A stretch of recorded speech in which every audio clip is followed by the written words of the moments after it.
Parce que nous ne pouvons rien. Loin de toi, nous ne sommes rien, Seigneur. Une vie sans toi, c'est une vie qui n'a pas de sens. La vraie vie commence quand on te rencontre réellement.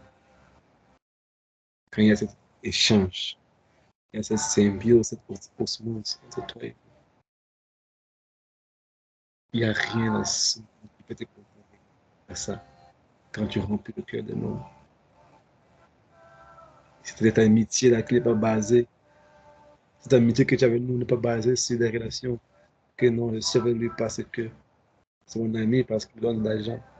C'est mon ami parce qu'il me fait ça. Non, non. Cette amitié, non, ce n'est qu'une amitié, l'amour pur. C'est vrai que dans cette affaire, tu dépenses le plus. Et nous appuyons sur l'amour que tu manifestes pour nous, pour dire que nous t'aimons. C'est parce que tu nous as déjà aimé le premier. Seigneur, merci. D'avoir un ami qui est aussi fidèle. Un ami qui ne peut pas appeler à toute heure. Un ami qui ne se déconnecte jamais. Un ami que ta batterie ne se décharge jamais. D'avoir cet ami à mes côtés qui est prêt à m'aider, qu'importe la situation, que j'ai raison ou pas, il est toujours prêt à prendre ma défense. Toujours prêt à prendre ma défense. Il ne me laisse jamais tomber. Même quand il me blâme, c'est dans le secret entre lui et moi. Il ne m'humilie jamais devant les gens. Il cache, il garde mes secrets. Il ne les révèle pas mes secrets à quelqu'un d'autre. Il me fait du mal. Non. Et tout ce que tu fais, c'est pour notre bien. Père, merci encore pour l'affection que tu portes chacun d'entre nous. C'est vrai, peut-être, de rendement ne vaut pas ce que tu investis en nous. Mais nous savons qu'un jour, parce que tu œuvres en nous, nous amènera à la pleine stature où Christ sera manifesté pleinement au travers de nous. Moi, je crois de tout mon cœur que ce jour arrivera. Et nous marcherons dans ça. Il est déjà là. Ce que tu as dit est déjà en nous. Et il se manifestera. Maintenant, Seigneur, que tu nous as convoqués encore sur cette plateforme, nous te supplions, Seigneur, prends tout le contrôle. Que nos cœurs soient remplis de ta présence aussi. Dans les différentes parties du monde où nous sommes connectés, Seigneur, tu nous enseignes dans la Bible que le monde spirituel n'a pas de distance. Et partout où nous sommes assis en ton nom, tu es là. Connectés entre frères et sœurs, nous proclamons que nous sommes assis ici au nom de Jésus-Christ. Et nous confessons que tu es là. Saint-Esprit, prends tout le contrôle. Prends tout le contrôle, l'Esprit de Dieu. Prends tout le contrôle. Et inscris les paroles de nos bouches et les pensées de nos cœurs. Et que ces moments glorifient Jésus-Christ encore pour toujours. Ces moments lui fassent encore apparaître au travers de nous. Et qu'on puisse être ces véhicules-là qui montrent sa gloire au monde. Prends tout le contrôle, Père, au nom puissant de Jésus-Christ. Amen.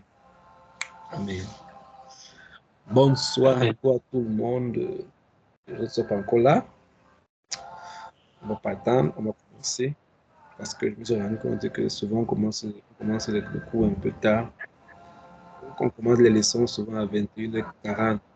Et du coup, il faut que je pousse encore pour longtemps et c'est pas bon. On commence tôt et puis on finit tôt. Et Mich. Ça va, Mich.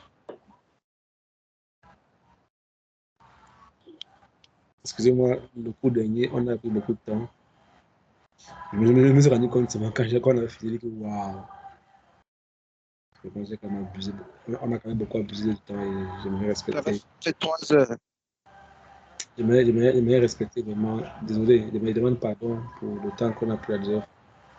J'aimerais dorénavant respecter l'emploi de chacun d'entre nous. Nous sommes tous occupés, on a tous beaucoup de choses à faire. Pardonnez-moi, s'il vous plaît. Aujourd'hui, on va avancer rapidement. On va avancer avec. C'est vrai que je confesse d'abord que je voulais avancer déjà, je voulais partir à une autre phase. C'est mon programme. C'est pas de pourquoi commencer ce programme. Quand ce m'a mis à cœur le programme, c'est que j'ai me suis mis pour travailler. Le Saint-Esprit est en train de ménager tout. C'est pas, il est en train d'amener, mais on me fait confiance. Donc, sur le programme, normalement, aujourd'hui, on devait avancer avec l'esprit de la fornication. Le Seigneur m'a convaincu de rester sur l'orgueil et de creuser encore un peu plus sur ça. Et qu'on puisse bien comprendre ensemble l'orgueil, qui est la base, qui est le fondement de tous les péchés. Aujourd'hui, on va voir ce qu'on appelle les forteresses, puisque les forteresses appuient sur l'ego. Les forteresses, tout ce qu'on a comme forteresse appuie sur notre ego. Et comme on dit ego, c'est un peu c'est pas de l'orgueil, en fait, comme on en a décrit la semaine passée. Ne pas prier, la peur, le stress, le légalisme, euh, on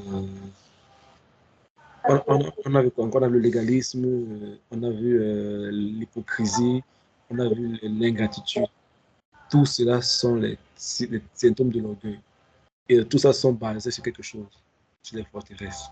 L'orgueil s'appuie sur les forteresses. Les forteresses s'appuient sur notre ego. On dit ça comme ça. On dit ça. Il y a des gens qui ont leur ego personnel. Dans notre famille, on ne fait pas ça. Dans nos familles, on ne fait pas ça. Nous sommes de telle famille et nous, la famille de telle ne font pas tout comme ça. Nous ne pouvons pas gérer le travail. Et l'enfant grandit avec cette forteresse-là et ça s'appuie sur lui et puis ça influence plus tard le monde. Où Dieu voudrait l'utiliser quelque part pour l'amener plus près que non. Dans ma famille, on ne va pas le sol. La famille, on n'a pas famille des pauvres. On ne fait pas ça. Du coup, à cause de cette ego qui est forteresse, qu'on a implanté en lui, ça peut empêcher Dieu de travailler dans sa vie, de malheur dans sa vie. On voit aussi l'ego aussi qui s'est basé sur la pauvreté. La famille, mon père était pauvre, ma mère était pauvre, tout ça, tout ça. Et on construit cette forteresse en nous, on travaille avec ça. De sorte que même quand Dieu va commencer à te bénir, tu auras peur. C'est quoi ça? Tu auras peur. Et quand tu as peur, tu vas tout perdre. Tu n'auras pas la capacité de garder, de conserver. Tu vas devenir la mentalité de la forteresse là va t'empêcher de te mouvoir. Ou encore les paroles que tu as entendues, c'est une parole que tu as entendue qui a formé en toi une forteresse, que tu ne peux pas faire ça. Voilà, fils. Voilà, non. Le gars, si tu ne peux pas. Qui dans ta famille a fait ça? Comme on a demandé à Jésus que est-ce que quelqu'un de bien fait de Nazareth? Rien de bon sort là-bas. Ah, d'accord. Et quelque part, mais encore, les docteurs de la loi ont dit que allez examiner, allez lire les livres de la Bible. Il n'y a aucun prophète qui est venu de Nazareth. Ils sont les Christ de qui? Donc, du coup, Israël était face à un problème. Ce n'était pas un problème que Jésus est un homme de Dieu, non, parce que la forteresse du fait qu'aucun prophète n'est sorti de Nazareth, du coup, il ne peut être que prophète. Donc, on voit à quel point les forteresses peuvent nous empêcher Dieu de nous utiliser comme il veut. Donc, aujourd'hui, on va voir l'orgueil et ses forteresses. Mais j'ai l'impression, depuis qu'on a commencé ce cours, c'est beaucoup plus pour moi que pour vous. Parce que chaque temps, quand le Seigneur me dirige ailleurs, quand je pars et fais les. C'est ma vie que tu fais. C'est un esprit. Comment je vais commencer cette prochaine semaine? Comment je vais enseigner sur ma vie, Seigneur? Comment on va partager sur ma vie? C'est ça la beauté de la parole, de ça la grâce que Dieu nous a donnée. En fait, c'est que avec Dieu, personne ne connaît rien. Le jour où tu parles que tu connais, c'est que tu voulais que Dieu devienne le plus stupide du monde. Parce que Dieu, tu seras toujours en train d'apprendre chaque jour. Et on dépend de lui chaque jour. Et chaque jour, on soupire après lui qui nous conduise. Donc aujourd'hui, le thème d'aujourd'hui, ce sera Dieu et Thérèse. Est-ce qu'on est d'accord? Est-ce qu'on se comprend? Aujourd'hui, on va voir l'orgueil et ses forteresses. Est-ce qu'on est... Avant qu'on ne fasse le cours sur le mot là, sur l'orgueil, moi, je ne vais pas te mentir, je me disais que je ne sais pas obligé. Mich, j'ai pas t'écouter. Hein? Je ne suis pas bien. C'est comme si tu aimes les écouter. Oui, j'aime les écouter. C'est bon maintenant. Je sais que c'est ça que le son est si mauvais. Je disais avant qu'on ne commence le cours sur l'orgueil, je me disais que je n'étais pas orgueilleuse en fait. Parce Tu que disais quand que, je me disais que je n'étais pas orgueilleuse. ouais, Et maintenant, ce que je m'appuyais pour me dire que j'étais, comment dire, peu. j'étais humble, je me rends compte que c'est pas ça l'humilité en fait. Ouais. Je dis, ça m'a choqué cette nuit-là, je ne vais pas te mentir. Ah bon, C'était difficile, quoi. Je dis, c'est pas la seule. ah, Moi, ça m'a choqué aussi. Il dit, oh, donc moi, il paraît que je suis pas, je suis pas, c'est que le Seigneur apprend. Moi, ça m'a choqué aussi, Mich. j'ai dit que ça, donc c'est ça l'affaire là. Ouais, Je dis, c'est que moi, j'ai être humble, c'est tout. Et c'est tout ce que tu as cité là, en fait, qui n'est pas l'humilité, que moi, je me disais que c'était humble. En tout cas, c'est pas ça. En fait. justement. Je sais pas que le manque de confiance en soi était une C'est forme l'orgueil. d'orgueil. C'est ce que c'est la raison pour laquelle le Seigneur m'a mis à cœur aujourd'hui de creuser encore un peu plus. Je voulais avancer, mais maintenant on va voir les forteresses et puis, à la grâce de Dieu, peut-être que dans deux ou trois cours, on va traverser les forteresses. Là, on va mieux comprendre. Mais bizarrement, sur le questionnaire, vraiment, la plupart de la, sur les 5 ans, j'avais peut-être 40, 40 qui étaient non, peut-être 5 qui étaient, je ne sais pas, peut-être parfois, Ouais. peut-être 10. Je n'ai pas compris en fait. Tu n'as pas compris? Le test qu'on a fait? Je dis, les tests que tu as envoyé, les devoirs que tu as envoyés par Ouais. LinkedIn, quand je répondais, sur 50 Oui. questions, peut-être 40 étaient non. Mhm. Ou bien, oui, 45 ou 40 étaient non. 5 étaient déjà peut-être, parfois, je ne sais pas, Ouais. ça dépend des circonstances. Et maintenant, il y avait peut-être 5 ou 6. En fait, un très faible nombre qui était juste. Tu vois un peu. Et Mhm. comme maintenant, je relis encore mon cours, tout ce qui est dans le cours, en fait, c'est moi, quoi. C'est la raison pour laquelle on demande la grâce à Dieu. Déjà, quand c'est comme ça, tu te mets à genoux, tu dis Seigneur, merci. Parce que quand Dieu a révélé, ça veut dire que Dieu veut changer. Et si Dieu veut changer, ça veut Mhm. dire que Dieu veut bénir. Donc, Non, non, on Dieu va, ouvre une porte. Il a ouvert une porte. Il faut que tu entres. C'est ce qu'on on va voir. mhm. Donc, je rends grâce à Dieu pour ça, Mich. Que le Seigneur t'a parlé, t'a montré le point de ta vie. C'est pour ça qu'on est là. On est là pour ça. Le Seigneur nous passe par le cœur ouvert. Moi-même, chaque jour, je vais parler de témoignage. J'ai eu la semaine passée. Et j'ai eu ce mardi. Donc, on est là pour ça. On est là pour ça. Et ne résistons pas. Laissons le côté nous quand on sera devant le Seigneur, on t'a tout Je ne donné. sais pas, On t'a tout donné. je sais pas si on va attendre les autres. En attendant qu'on attend les autres, j'ai un truc en fait que je dis dans le groupe de l'université, donc de ma classe. Je ne sais pas si je peux dire en attendant que les autres viennent ou bien c'est après. Le point, c'est qu'on est sur enregistrement, sans le problème. Ah, là, c'est enregistrement. Ah, ok, Ouais, après donc. c'est bon après. Merci, Mich. Merci beaucoup. Comme je disais, c'est qu'on va, on va pas attendre les autres, sinon on va se retrouver en train de finir tard. Et je n'aimerais pas abuser votre temps. Et Et non plus, j'aimerais pas voilà. aussi être en retard sur les cours, faire qu'on avance. Pas rester tout le temps dans le même endroit. Donc, D'accord. ils viendront sur après. Donc aujourd'hui, on va voir les forteresses et l'orgueil. La Bible dit dans Osée 4, verset 6. La Bible dit que dans Osée 4, verset 6, que quoi? Qui connaît Osée 4, verset 6?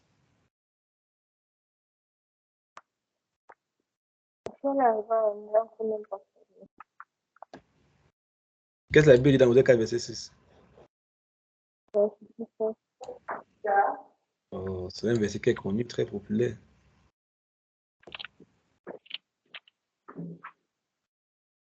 Ah oui, mon peuple est détruit parce qu'il... Ah, mon peuple pays par faute de connaissance, c'est ça, n'est-ce pas? Connaissance, c'est ça justement. En fait, je vais lire dans cette question. Mon peuple est détruit parce qu'il lui manque la connaissance. Justement. Puisque tu as la connaissance, je te rejeterai. Et tu seras détruit mon sacerdoce.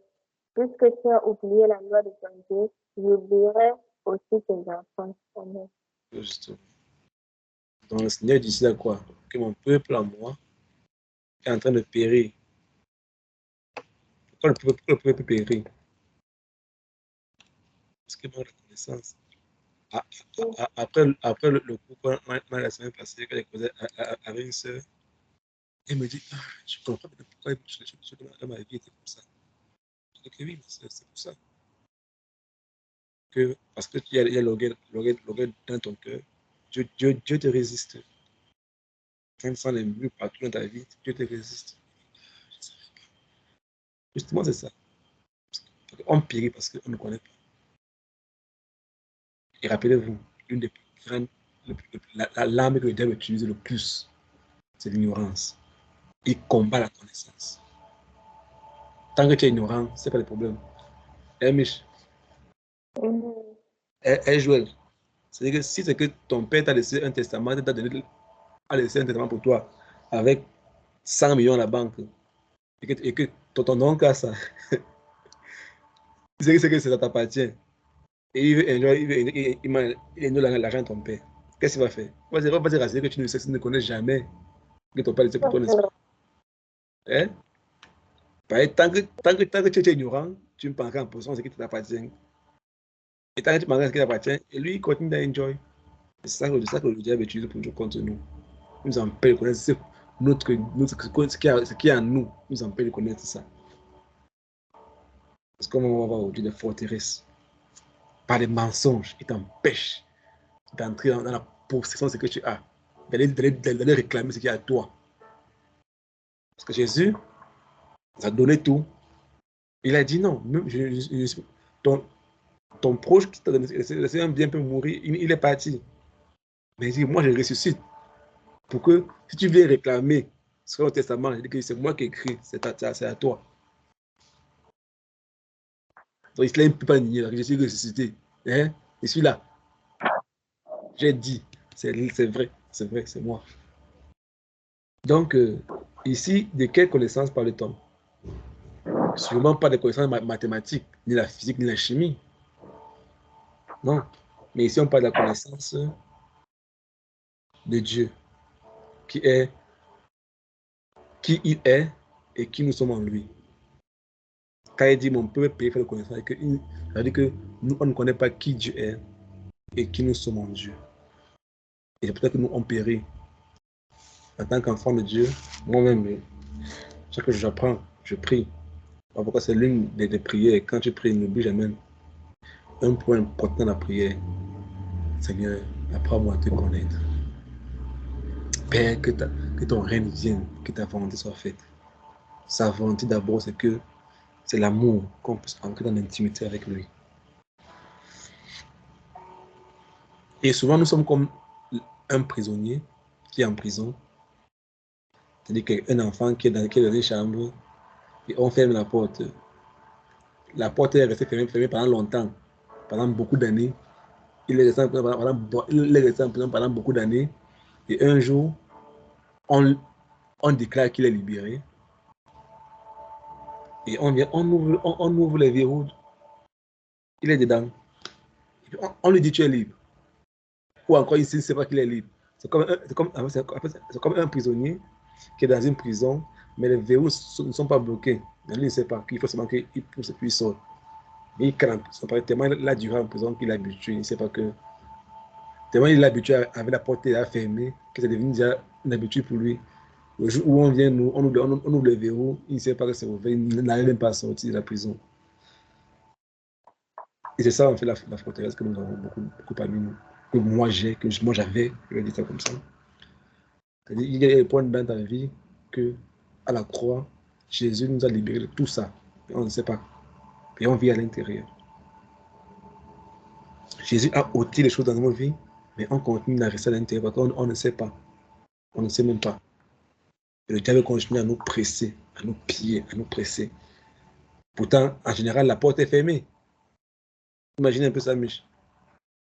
Que la porte n'est pas fermée, en fait. Mais chaque fois que tu entres, tu te bloques de radical. Elle est ouverte. Tu restes ne sors pas. Elle est ouverte. Et puis, tu n'es pas au courant. Une forteresse, une captivité, un manque de connaissance de Dieu, c'est un manque de connaissance de Dieu. Et on sait très bien que pendant qu'on est dans ce monde, il n'y a que deux voies. Il y a la voie de Dieu, il y a la bonne connaissance qui vient de Dieu et la connaissance erronée qui vient du diable. Donc, ce qui nous dit de faire. Ça veut dire quoi? Quand on est dans une forteresse, on est en captivité. Et quand on parle de connaissances, il y a deux connaissances que nous on a. Il y a deux connaissances que Mich a. Il y a deux connaissances que Franck a, que Joël a. Deux connaissances. La première connaissance qu'elle a, la connaissance de Dieu. Si tu connais Dieu, c'est bien pour toi. Mais la deuxième connaissance, c'est quoi? La connaissance de Dieu, la voix qui vient de l'ennemi. Donc, tout ce que nous sommes aujourd'hui, tout ce qu'on est, c'est la base de deux voix. La voix qui vient de Dieu, la voix qui vient du diable. Et tout ce qu'on fait, on obéit à ces deux voix. C'est-à-dire que la connaissance qui vient de Dieu, la connaissance qui vient du diable. Il n'y a pas une connaissance neutre. Il y a Dieu et puis il y a le diable. Nous lisons ensemble Deutéronome 30, verset 19. Deutéronome 30, verset 19.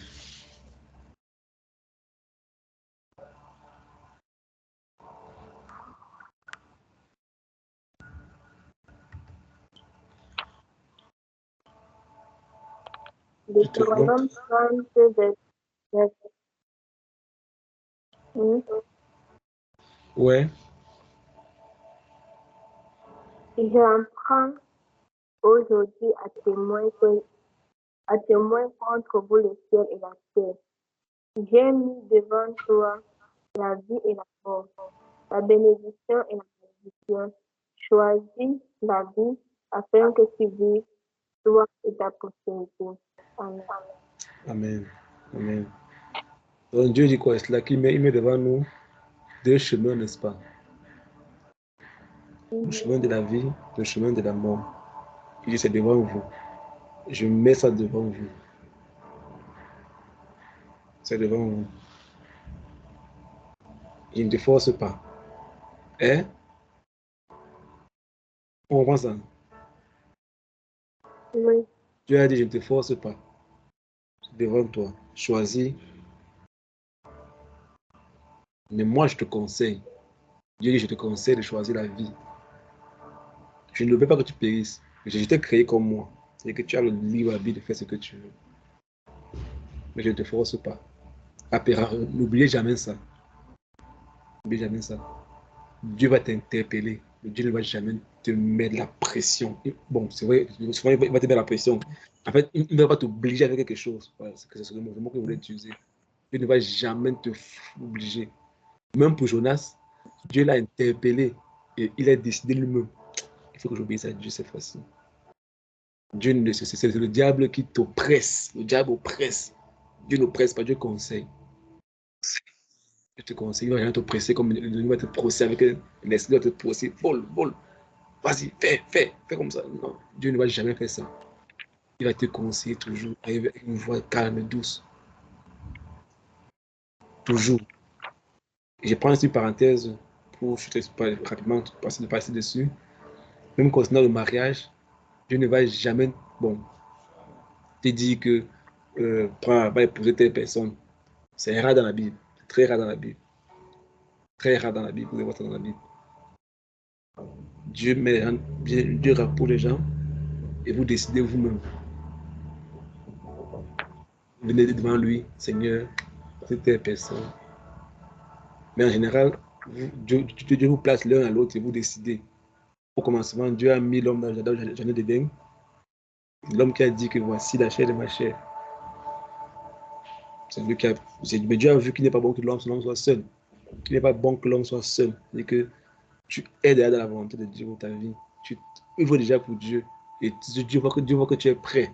Dieu voit que tu es prêt maintenant pour une relation. Il amène quelqu'un près de toi. Que toi maintenant, tu puisses prendre conscience. Mais en général, comme un papa me disait souvent que si Dieu, si Dieu sait que aujourd'hui, si tu meurs, tu vas en enfer sans donner ta vie à Jésus-Christ. Il sait que toute ta vie, ton éternité dépend de la décision que tu prends à donner ta vie à Jésus-Christ. Ça dépend de ça. Dieu ne te force pas pour ça. Il dit, je suis la porte que je frappe. Il ne t'imposera jamais d'épouser quelqu'un. S'il ne t'impose pas au salut, il ne t'imposera jamais un conjoint, comme on dit souvent. Donc, quelque chose commence à te presser, prends le temps, mets ça de côté. Dieu va toujours te conseiller. Et rassurez-vous, sa voix, quand elle vient avec la joie, elle vient avec la paix, elle vient avec l'assurance. Quand elle te parle, tu sens comment en toi, il n'y a pas de feu rouge, tu sens comment tu es libre. Tu es facile à oublier. Il nous dit dans Deutéronome 30, verset 19, qui met devant nous deux chemins. Donc, rassurez-vous, c'est qu'il y a toujours deux voies qui vont me diriger. Toujours deux voies. La voie de Dieu ou la voie de l'ennemi. Et tout ce que tu es aujourd'hui, tout ce que tu es aujourd'hui est le produit de ces deux voies-là. C'est-à-dire que ce que tu écoutes, c'est ce qui va déterminer tes actions demain. Ce que tu écoutes va déterminer tes actions. Et tout ce que tu es aujourd'hui, c'est parce que tu as écouté une voix et tu as obéi à la voix, ça a engendré des conséquences ou ça a engendré des avantages. Mais tout ce qu'on est aujourd'hui, on est le produit de deux voix que nous avons écoutées. Maintenant, ça dépend maintenant de qui ça vient. Mais tout ce que tu es aujourd'hui, tu es le produit des voix que tu écoutes. Parce que la foi, c'est ce qu'on entend. Maintenant, pour la joie que normalement, ce qu'on doit entendre doit venir normalement de la parole de Dieu. Et d'autres gens agissent par la foi parce qu'ils entendent d'autres voix, ils obéissent à d'autres voix. Mais tout ce que tu es aujourd'hui, c'est le fruit de ça. Deux voies. Dieu a dit, il n'y a que deux routes. Le chemin de la vie et le chemin de la mort. Mais plus tard, maintenant, Jésus nous explique plus tard dans le Nouveau Testament que quoi? Que le chemin qui mène en fait à la mort, là, il est tellement large, il est grand. Mais celui qui mène à la vie est tellement étroit. Et le chemin qui mène à la mort est tellement vaste et beaucoup de gens prennent le chemin là. Et celui qui mène à la vie est tellement petit et étroit. Et il dit quoi? Deux conditions. Il y a heureux sont ceux qui trouvent le chemin là. C'est une chose. On trouve le chemin et puis on commence. Mais il a dit, pour ceux qui vont rester sur le chemin, parce que c'est un chemin épineux, difficile. C'est seulement ceux qui vont rester sur le chemin jusqu'à la fin qui vont trouver la vie. Mais large et spacieux est le chemin qui mène en enfer, qui mène de la perdition. Il n'y a que deux. Donc Jésus a confirmé peut-être qu'il y a seulement deux chemins. Il n'y a pas quatre chemins. C'est-à-dire qu'il y a un chemin qui est grand et puis un autre qui est petit. Du coup, il faut le trouver d'abord. Donc il faut rester sur le chemin là. Rester sur le chemin là. Donc, en général, qu'est-ce qu'une forteresse? Les forteresses sont des protections que nous nous sommes construits afin de nous protéger face à un traumatisme ou une agression ou bien un mensonge. Généralement que nous avons accepté par notre culture, notre environnement et notre éducation. Aujourd'hui, on parle des forteresses, que ce soit avant l'État, aujourd'hui, on parle des forteresses, comment elles s'appuient pour lui donner de l'orgueil. Souvent, tu es orgueilleux sans savoir pourquoi tu es orgueilleux, sans comment ça monte dans ton cœur, pourquoi tu es jaloux, pourquoi tu es frustré quand quelqu'un d'autre est béni, pourquoi tu parles mal, pourquoi tu es arrogant, tu ne sais pas pourquoi ça sort devant toi, mais tu sais pas que dedans, toi, c'est appuyé sur quelque chose, c'est réveillé en toi, qu'on appelle des forteresses. Pourquoi je suis jaloux, pourquoi je suis comme ça? Tu es avec ton ami et puis vous causez bien, après tu apprends seulement que, par exemple, il a une soeur avec qui très proche là, après, pam, un gars, tu apprends qu'elle va se marier dans 6 mois. Tu commences à battre. Pourquoi elle se marie? Moi aussi. Pourquoi? Tu n'as pas demandé ça. Tu n'as pas demandé ça. Vous deux, il n'y a pas de problème pour vous deux, c'est normal. Mais pourquoi directement, tu sens que ton cœur commence à s'agiter? Tu sens un truc qui monte en toi. Pourquoi? Pour rien. Et on va voir que ça s'appuie sur les forteresses. Ça s'appuie sur les forteresses. Donc, qu'est-ce qu'une forteresse? Qu'est-ce que c'est les forteresses? Les forteresses sont des protections Ça veut dire, quand on dit forteresse, c'est-à-dire que c'est un mur qu'on a construit pour nous protéger. On dit Jéricho était une forteresse, c'était une ville tellement construite. Les théologiens disaient que l'épaisseur du mur faisait 6 mètres.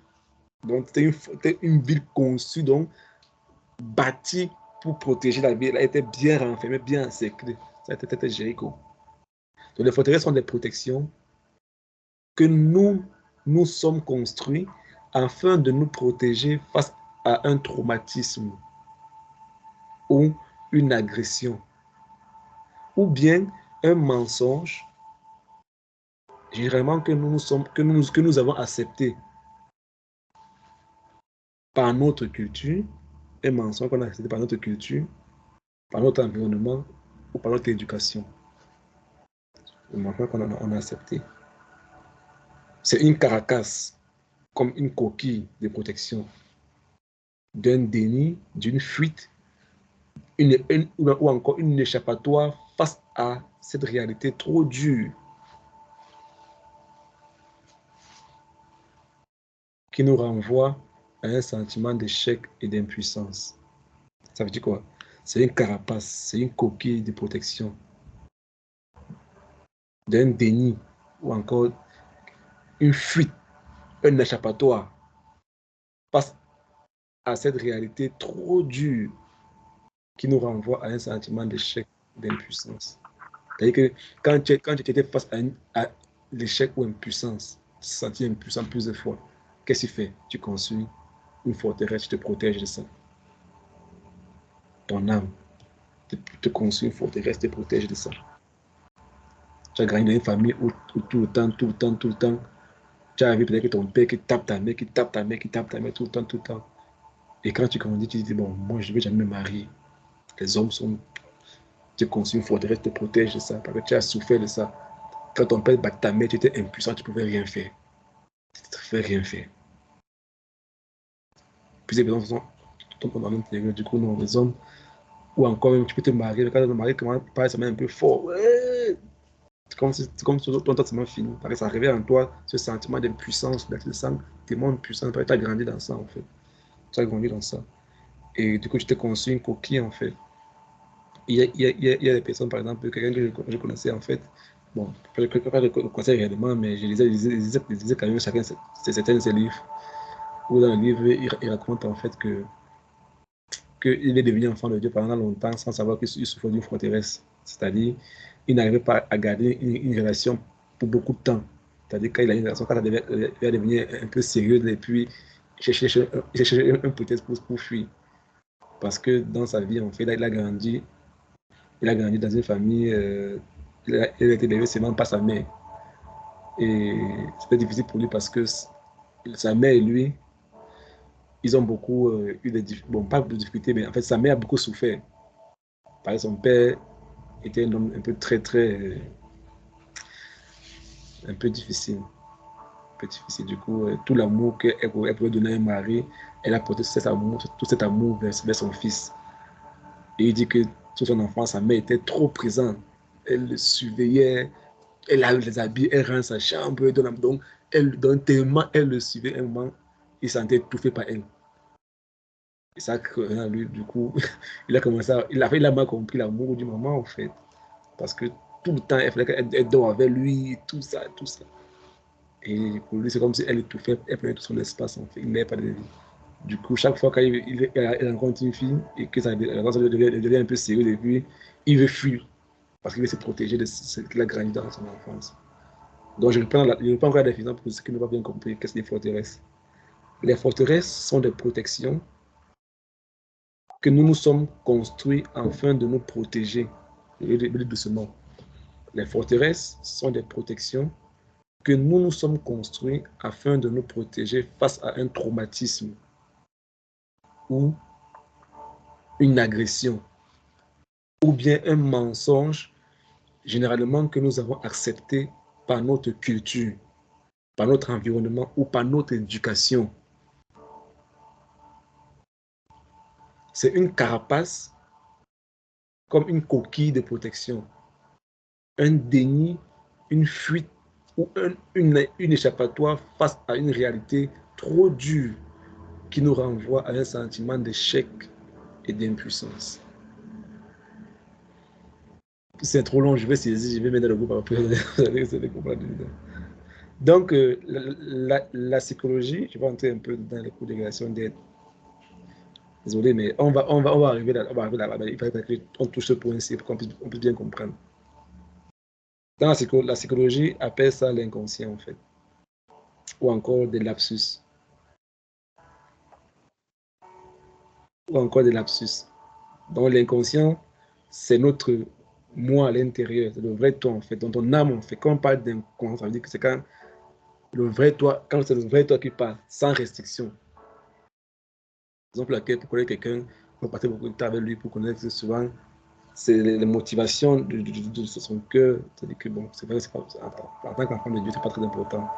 Pour nous, c'est le Saint-Esprit. Alléluia. Donc, en psychologie, on appelle ça l'inconscient, en fait. C'est-à-dire que les choses qui t'arrivent de manière inconsciente, ce qui t'arrive, donc, tu vois souvent quelqu'un peut peut-être sortir un mot sans se rendre compte, quand ça quitte directement, le vrai, lui, ça passe dans la bouche sans passer par l'intelligence. C'est quand il a le temps d'arranger les mots, hein? Surtout quand quelqu'un, surtout pour nos soeurs, tu fais quelque chose de petit, quand tu es en val, tu ne parles pas. On dit, tu ne parles pas. On dit, tu ne parles pas, tu es en val. Tu es en val, et puis un jour, ça passe par le cerveau. Ça sort souvent maintenant. Tu ne vas pas parler, parce que tu as accumulé ça en toi. Et ça a abondé. Et la Bible dit que c'est l'abondance du cœur, la bouche parle. Donc c'est ça. Quand ça passe, ça sort de toi sans passer par ton conscient. Pas ton, comment, pas la partie consciente de toi-même. Raison pour laquelle tu vas voir que plus tu vas grandir en maturité, plus tu vas grandir en maturité, beaucoup parmi nous, on fait beaucoup de rêves. Il y a tellement de rêves parce que ton âme est agitée en fait. Ton âme est tout le temps agitée. Il y a tout de pensées qui montent dans toi, les guerres passées. Et quand tu dors, le vrai toi en fait, il y a comme il y a une guerre en fait.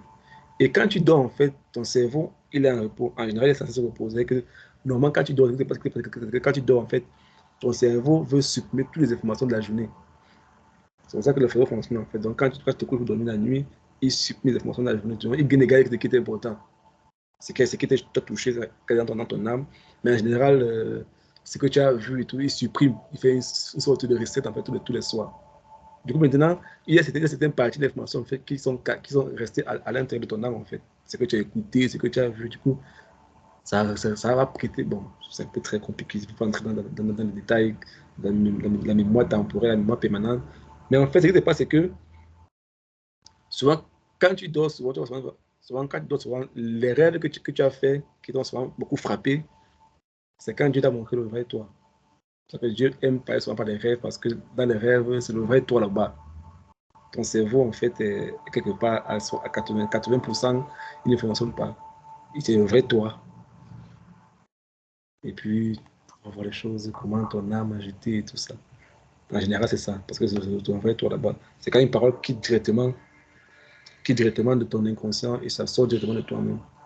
Mon père, il met ça tout le temps. Il invite une question comme ça. Quand tu réponds une fois, il dit, ah d'accord, ça va. Non, c'est pas ça que je voulais dire. J'ai eu ma réponse, ça va. J'ai eu ma réponse. Du coup, tu es chaud comme ça. Du coup, ce qui sort de toi directement, on dit que c'est ça qui est à l'intérieur de toi réellement. Quand tu réponds de manière spontanée. Et le docteur Miles Monroe aimait souvent dire que quand quelque chose n'est pas encore arrivé dans ton inconscient, c'est que tu n'as pas encore compris. C'est quand ça arrive dans ton inconscient que tu as compris vraiment, que tu as compris. C'est que même quand tu fais un rêve et puis tu sautes à une nuit, donc tu sens que quelque chose que tu as refusé dans toi, tu as refusé tout. Et quand tu rêves, tu sautes dans le rêve et tu dis que non, tu refuses. C'est que même dans ton inconscient, tu as dit qu'il n'y a pas la route avec ça. Tu as bloqué ça. De mal de toi-même, tu as bloqué. Tu vois souvent les gens qui ont souvent les rêves, les couches mouillées et tout ça. C'est que dans toi-même, tu n'as pas encore vraiment, c'est pas vraiment dans ton inconscient que tu as refusé. Et quand tu as refusé ça dans ton inconscient, dans la nuit, quand tu sens que tu vas sauter, tu vas dire que non, non. Parce que dans toi-même, tu as rejeté ça de tout ton cœur. Le vrai toi a rejeté ça. Rappelez-vous, on a dit que Le vrai toi, c'est ce qui est dans ton cœur, c'est la partie de ton âme là. C'est ce qu'on appelle la psychologie. Donc, quand on parle de forteresse, on parle de ces choses-là qui sont à l'intérieur de nous, que souvent on ne sait même pas. La semaine passée mardi, toi mardi, on a pris un exemple, j'ai essayé de prendre un exemple pour mieux expliquer ça. C'est un homme en fait qui a son chien, et avant c'était un très mauvais chien, il volait, il était un bandit de grand chemin, et tout le temps il donnait du whisky à ce chien, il donnait de la drogue à ce chien parce qu'il peut faire le bruit avec lui. Et puis tard, le monsieur, on l'a arrêté, et puis on l'a incarcéré, du coup maintenant, son chien, on l'a mis en vente, quelqu'un d'autre l'a récupéré, un homme de bonne moralité, il a une maison, et puis il a essayé de rééduquer le chien, il a donné une rééducation à ce chien, et il a mis ce chien chez lui. Il a conçu une case pour lui et tout ça, il donne de la nourriture, des croquettes, du lait et tout ça. Pour un moment, le chien a oublié le whisky qu'il prenait. Le chien a oublié la drogue qu'il prenait tout le temps. Maintenant, plus tard, le monsieur qui est en prison sort de la prison et puis il s'est renseigné parce qu'il aimait aussi bien son chien. Il s'est renseigné pour trouver où son chien est. Et pour finir, on l'indique où le monsieur, en fait, qui a son chien se trouve. Et là-bas, il trouve une maison en barrière. Avant, son chien s'appelait Médard. C'était Médoc, c'est Médoc. Mais le monsieur riche qui a appelé son chien a donné un nouveau nom. Peut-être, c'est pas notre nom, il a donné notre nom au chien. Et quand il est hors de la barrière, il crie seulement Médoc, Médoc, Médoc. Le chien commence à s'agiter, commence à balancer. Je me suis dit, mais pourquoi le chien s'agite comme ça? Et le gars va encore loin, il prend un sachet de whisky et puis il lance au travers de la barrière. Le chien voit le whisky, il dit que, il saccage, il commence à se balancer, il commence à agiter. Et on a vu que c'est ça, en fait, c'est qu'il y a des choses qui sont enfuies en nous, que le diable a enfuies en nous quand on n'est pas conscient. Et souvent, qu'est-ce qu'il fait? Il réveille seulement ça et puis tu sens comment ton âme va agiter, tu sens comment l'intérieur de toi boue. Ça te dit, mais pourquoi je sens comme ça? Moi, tu ne sais même pas. Alors que c'est des choses qui étaient enfuies en toi quand tu n'étais pas encore souvent. Et rappelez-vous, il le fait toujours entre l'âge, la majorité de nous, la majorité de beaucoup de personnes entre 0 et 7 ans, que le diable maximise. Il déverse au maximum. Je crois que 12 ans même, mais si tu vois entre 0 et 7 ans, c'est l'âge où ton cerveau se développe, l'enfant, ton cerveau tourne à 1000 à l'heure, tu découvres tout, tu apprends en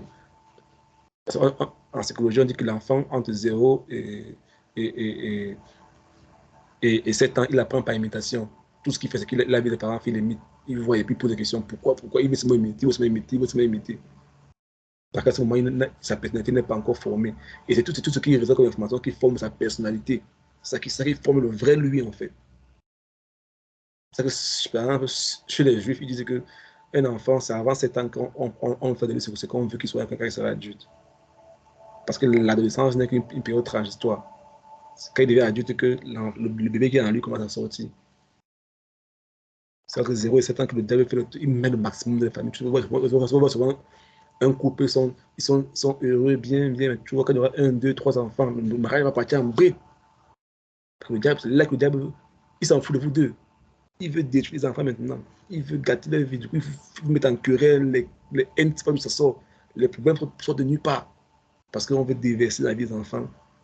Le mauvais comportement, les cris et tout ça. Du coup, au lieu de temps, vous devez prendre le temps pour les éduquer, les principes de la Bible, comment marcher, les bons individus, vous n'avez pas le temps là. Puis autant vous deux, à vous critiquer, à vous insulter, vous avez des problèmes. Les enfants sont là et puis ils voient ici, ils copient, ils imitent. Et ça s'inscrit dans les âmes. Ça s'inscrit dans les âmes. Et plus tard, c'est ce qu'ils vont reproduire dans les vies de couple demain. Donc, quand on parle de forteresse, c'est ça en fait. Ça, c'est un mur là en fait. Par exemple, une forteresse, c'est quoi? On peut te dire par exemple que tu n'es pas une bonne épouse si ton foyer ne tient pas, par exemple. Ton foyer ne tient pas, tu n'es pas une bonne épouse. Et puis, du coup, tout le temps, tu es en train de penser. Et tu primes avec ça. Tu primes avec un mauvais chez du coup, ta motivation de la c'est que non. Il faut qu'on dise que je suis une bonne épouse. Seigneur, s'il te plaît, change mon foyer, arrête mon foyer. Ça n'a rien à voir avec ça. Ça n'a rien à voir avec ça. Ou encore, l'exemple d'une forteresse, pour qu'on puisse bien comprendre qu'est-ce qu'une forteresse. Par exemple, un exemple, c'est que les autres sont plus chargés que moi et plus avantageux. C'est pour cela que je ne réussis pas. Ceux-là, ils ont eu plus d'avantages que moi. Du coup, moi, j'ai pas eu autant d'avantages qu'ils ont. Du coup, je ne peux pas rester de ma vie parce que j'ai pas eu ce que les autres personnes ont eu. Les forteresses, on se protège de ça. Parce qu'on est impuissant. On ne peut pas aller travailler notre propre caractère nous-mêmes, aller forcer qui est en nous pour servir le monde avec ça. Non, non, non. Celui-là, son père, il avait beaucoup d'argent. Il a fait les grandes écoles. C'est pour ça qu'il réussit. On se protège. On se bâtit une forteresse. On dit, je ne suis pas intelligent. C'est pour ça que, parce que je n'ai pas eu de bons résultats à l'école. Du coup, je ne suis pas intelligent. Du coup, je ne peux pas réussir parce que à l'école, le professeur m'a dit que je suis bête. Combien de gens ont souffert de ça? Pour ça, dit que je ne sais rien. Je ne faisais rien dans ma vie. Du coup, il parle dans la vie comment devenir un voleur, un voyou. C'est une parole d'un professeur. Il a bâti sa vie sur ça. Parce qu'il a échoué notamment une fois, deux fois, on m'a dit qu'il ne peut rien faire sa vie, qu'il est stupide. Et tout ce qu'il va faire encore, peut-être tu vas devoir voler, faire ça, mais si tu regardes, tu vas voir que c'est une parole qu'il a mis en lui, qu'il a révolté. C'est même ce sont les parents qui ont sorti les paroles. Que l'enfant, là, pourquoi tu fais comme tes frères? Fais comme tes frères, non? Sinon, tu vas finir mal, hein, comme tu veux. Et puis, il prend la parole, et puis ça garde en lui, et puis ça, il bâtit sa vie sur ça, en fait. Tout ce qu'il a fait, il faut forger sur ça. Et forger sur ça, en fait. Et souvent, si les personnes, souvent, même quand tu viens à Jésus, il garde ça en lui. Je connais un monsieur Desmond qui écoute son témoignage, et puis il parlait de ça. Qu'il a gagné dans une famille où il a vu bon, beaucoup de gens, toujours le père. Peut-être on dit que le monde va en bas parce qu'il n'y a plus les hommes sur la terre. Il n'y a plus les hommes sur la terre. Un père qui crie sur sa mère tout le temps et puis tout le temps, il bat, il boit, il saoule et tout ça. Et il dit, toute sa vie, il voulait montrer que sa mère était toujours tout le temps impuissante et tout ça. Il est devenu chrétien, mais il a continué à marcher dans la vie chrétienne avec cette blessure dans lui. Il a fait des projets, ça rate, il fait des projets, ça ne marche pas, il fait des projets, ça ne marche pas. Un jour, quand il est en train de prier, il cause avec quelqu'un, avec un homme de Dieu, il me dit que non, tant que tu ne pardonnes pas à ton père, tu vas continuer à tourner en rond avec Dieu comme ça. Ça n'avancera jamais. Il dit quoi? Pardonner? Il dit que non. J'ai pardonné depuis. J'ai pardonné. Il dit non, tu n'as pas pardonné. Pourquoi? Parce que tout ce qu'il alimentait, tout ce qui le poussait à travailler, le poussait à réussir, c'est qu'il voulait montrer à son père qu'il veut prendre soin de sa mère. Donc tout ce qu'il faisait comme effort était basé sur une mauvaise énergie. Ce n'était pas par amour, ce n'était pas par rivalité, ce n'était pas montrer à son père qu'il lui-même, c'était un vaurien et qu'il ne peut pas prendre soin de sa mère. Et il dit, le jour où le Seigneur l'a convaincu, il a parlé à son père, il était vide. Du coup, il n'avait plus de repère dans la vie. Il n'avait plus de motivation. Donc, c'est comme si toute sa force est partie. Il dit, mais qu'est-ce que j'ai fait maintenant? Je ne sais plus quoi faire. Parce que tout ce qu'il faisait était fondé sur cette mauvaise énergie-là. Et tant que c'est dans ton cœur, Dieu ne peut t'utiliser. Dieu ne t'utilise pas parce que tu veux montrer aux gens que tu te béni. Dieu aime tout le monde. Même le bandit, Dieu aime tout le monde. Et il veut que tu te fasses tout par amour. Par amour. Du coup, il va d'abord briser les forteresses que tu as construites. Et nous, souvent, on protège ça. On aime garder les forteresses. Parce qu'elle nous protège. Mais au contraire, elle ne nous protège pas en fait. Du coup, elle nous protège de Dieu. Elle nous expose au diable. Elle nous protège de Dieu. Elle nous expose au diable. Au lieu du contraire. Mais ces forteresses-là, en réalité, elles nous protègent de Dieu et elles nous exposent au diable. Donc, il y a plusieurs exemples. Par exemple, ce sont je ne suis pas intelligent ou encore c'est l'Europe qui dirige l'Afrique. Nous, Africains, on a pris ça comme forteresse, on s'excuse sur ça. Non, c'est les Blancs qui dirigent ça, c'est les Asiatiques qui dirigent le monde.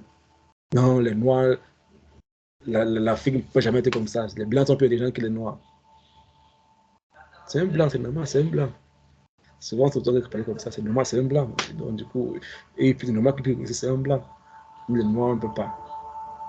Ce sont les forteresses. Parce qu'on se sent impuissant dans quelque chose, et puis on dit que bon, on se protège, et puis on se cache à l'intérieur. Et on ne va pas voir Dieu pour le Seigneur. Le blanc et moi, on a le même sang. On a les yeux, on a les bouches, on a tous les mêmes choses. Tu m'envoies cette terre avec un plan. Je veux faire ta volonté. Mais on ne peut pas prendre le temps que ça donne d'aller chercher Dieu pour chacun pour soi-même et trouver ce que tu as appelé à faire et de le faire. Et quand l'autre réussit, on trouve toutes les excuses, on le colle ça et puis on reste dans notre zone de confort. Ça, c'est de l'orgueil. Et Dieu résiste aux orgueilleux. Dieu résiste aux orgueilleux. Dieu veut les gens qui sont humbles, qui ont devant le Seigneur, nous voici. Qu'est-ce que tu attends de moi, Seigneur? Dis-moi, je vais le faire. Humblement, sans rien attendre en retour. Fais juste ta volonté. Papa Tom aimait souvent dire, Seigneur, rends-moi. Si tu, au travers de moi, tu gagnes des âmes, tu gagnes des vies au travers de moi, Seigneur. Rends-moi comme un agneau qui ne réclame pas ses droits. Je ne veux rien réclamer. Si tu as fait au travers de moi, c'est bon. Je ne réclame rien. Je ne réclame rien. Rends-moi comme un agneau qui ne réclame pas ses droits. Il ne réclame pas ses droits. Dans les forteresses, est-ce qu'on se comprend ce cas-là? On se comprend depuis une cercle de partie. C'est comme si. Est-ce qu'on se comprend?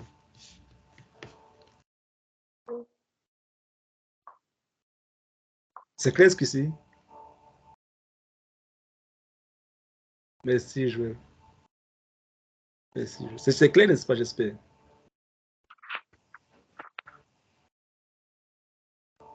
Ok, d'accord.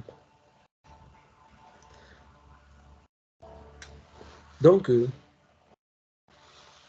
une chose, c'est que le fondement, ou encore la fondation des forteresses, le fondement et la fondation des forteresses est basé, si tu comprends ça, le fondement et la fondation des forteresses est basé sur le mérite. Le fondement, encore la fondation d'une forteresse, c'est basé sur le mérite. Ça veut dire quoi? C'est ce que je fais qui détermine ma valeur, donc ce que je suis. C'est ça la base de la forteresse. Si je n'ai pas fait ça, je ne suis pas comme ça. Si je n'ai pas fait ce que je ne suis, c'est que je ne suis pas. Donc c'est ce que je fais, c'est ce que j'ai qui détermine ma valeur. Et rappelez-vous, c'est le principe fondamental de la vie chrétienne. C'est la base, comment dire, c'est le principe fondamental de la vie chrétienne. C'est-à-dire que j'ai reçu un don de Dieu. Ça ne dépend pas de moi, c'est la grâce. Vous voyez, n'est-ce pas, que le fondement de la forteresse est la croix de Jésus. C'est-à-dire que c'est un don qui m'a été donné. Je n'ai rien fait pour être en santé aujourd'hui. Je n'ai rien fait pour manger, pour parler comme ça. C'est la grâce de Dieu.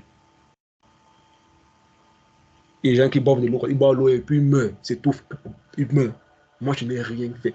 Donc, le fondement de la vie de la nouvelle alliance est basé sur la grâce. Et la forteresse te dit que tant que tu ne fais pas, tu n'es pas. Si, mais ce n'est pas une affaire de moi. Si c'est dépendant de moi, je ne vais pas qu'assis là maintenant. Tu es quelque part dans les boîtes de nuit en train de faire mes choses, de enjoy. Bon, tu vois le monde, c'est pas ça d'enjoy. C'est pas ça d'enjoy. Mais c'est que j'étais quelque part, et puis il m'a rencontré, il a changé ma vie. Et je veux juste marcher comme les gens de marcher, c'est tout. Je ne suis pas. Donc le fondement des forteresses sont basés sur le mérite. Donc pour être quelqu'un, c'est-à-dire ce que je fais détermine ma valeur, ce que je suis. Ça veut dire quoi? Ce n'est pas Dieu qui détermine ce que je suis, mais le système ou bien les autres qui sont autour de moi qui déterminent ce que je suis. Là, c'est la forteresse en fait. C'est-à-dire que ce n'est pas Dieu qui détermine ce que je suis, mais c'est le système. C'est-à-dire que si je n'ai pas le iPhone, c'est que je suis pas un jeune d'aujourd'hui, comme aujourd'hui, les gens de Bouyamash avec l'iPhone comme ça. C'est le système ou les autres qui déterminent ce que je suis. Si tu n'as pas ça, c'est que tu n'es pas une jeune. C'est que tu n'es pas une jeune. Tu n'es pas une jeune. Si tu t'habilles et puis on ne voit pas tes seins comme ça, c'est que tu n'es pas une vraie fille. Tu es une fille des années, là, des filles d'aujourd'hui portent des habits, puis on montre des choses. N'est-ce pas? Donc, ce n'est pas Dieu qui détermine ce que je suis, mais c'est le système que je vis qui m'impose. Rappelez-vous, on a vu la chair, on a vu le monde.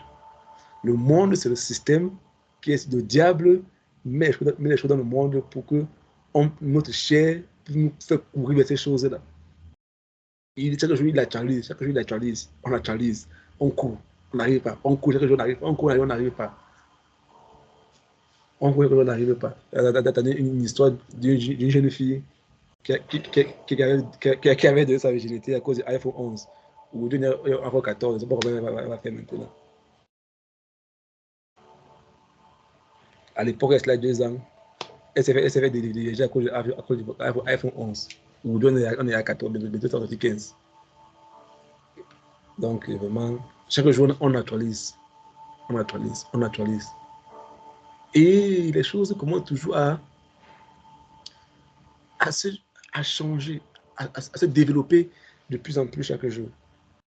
Donc, ce n'est pas ce que j'ai qui détermine ce que je suis. C'est faux. C'est pas ce que j'ai qui détermine ce que je suis. C'est pas ce que j'ai qui détermine ce que je suis. Jamais. Et la personne après te dit que non, si tu n'es pas ça, si tu n'es pas marié à ton âge, c'est que tu n'es pas une fille. Si tu n'es pas marié, si tu n'as pas une relation à ton âge, c'est là. Mais regarde les filles de ton âge, elles sont. Toi, tu n'es pas. Tu n'es pas. Il y a quelque chose qui ne marche pas dans ta vie. Du coup, on te met une pression, il y a un système qui monte dans ton cœur. Et puis, souvent, on vient prier devant Dieu avec les forteresses. Seigneur, Seigneur, Seigneur. Vous savez quoi? Dans la Bible, si vous prenez le temps après, allez lire le livre de Samuel. Allez lire le livre de Samuel. Quand Anne ça va prier,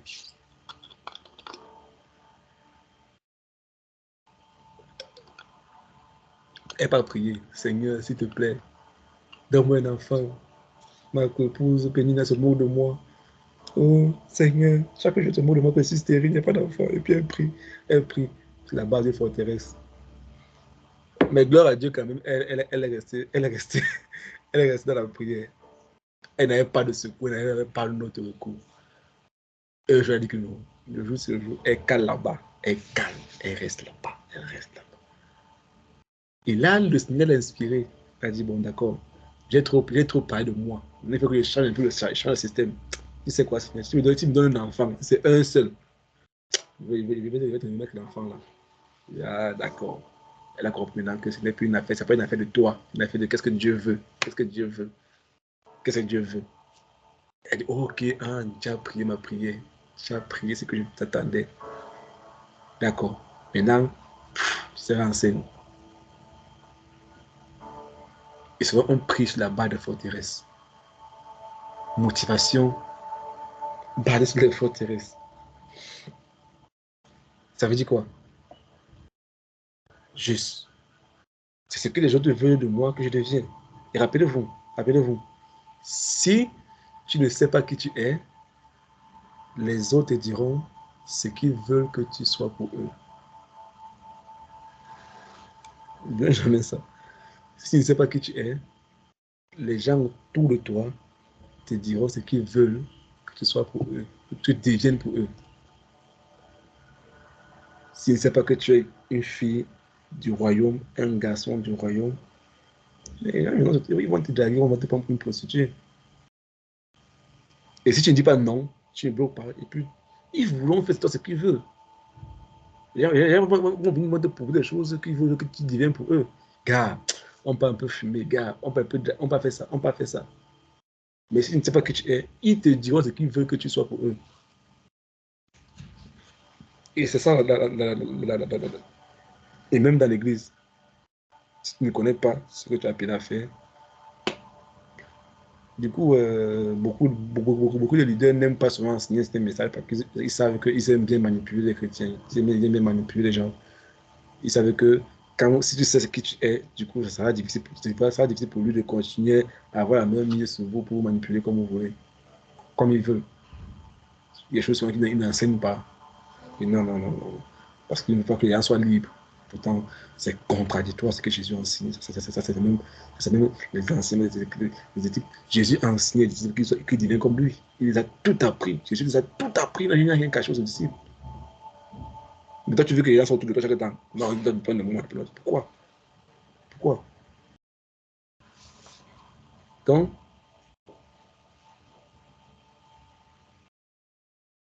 Donc souvent, on est ce qu'on veut que les gens.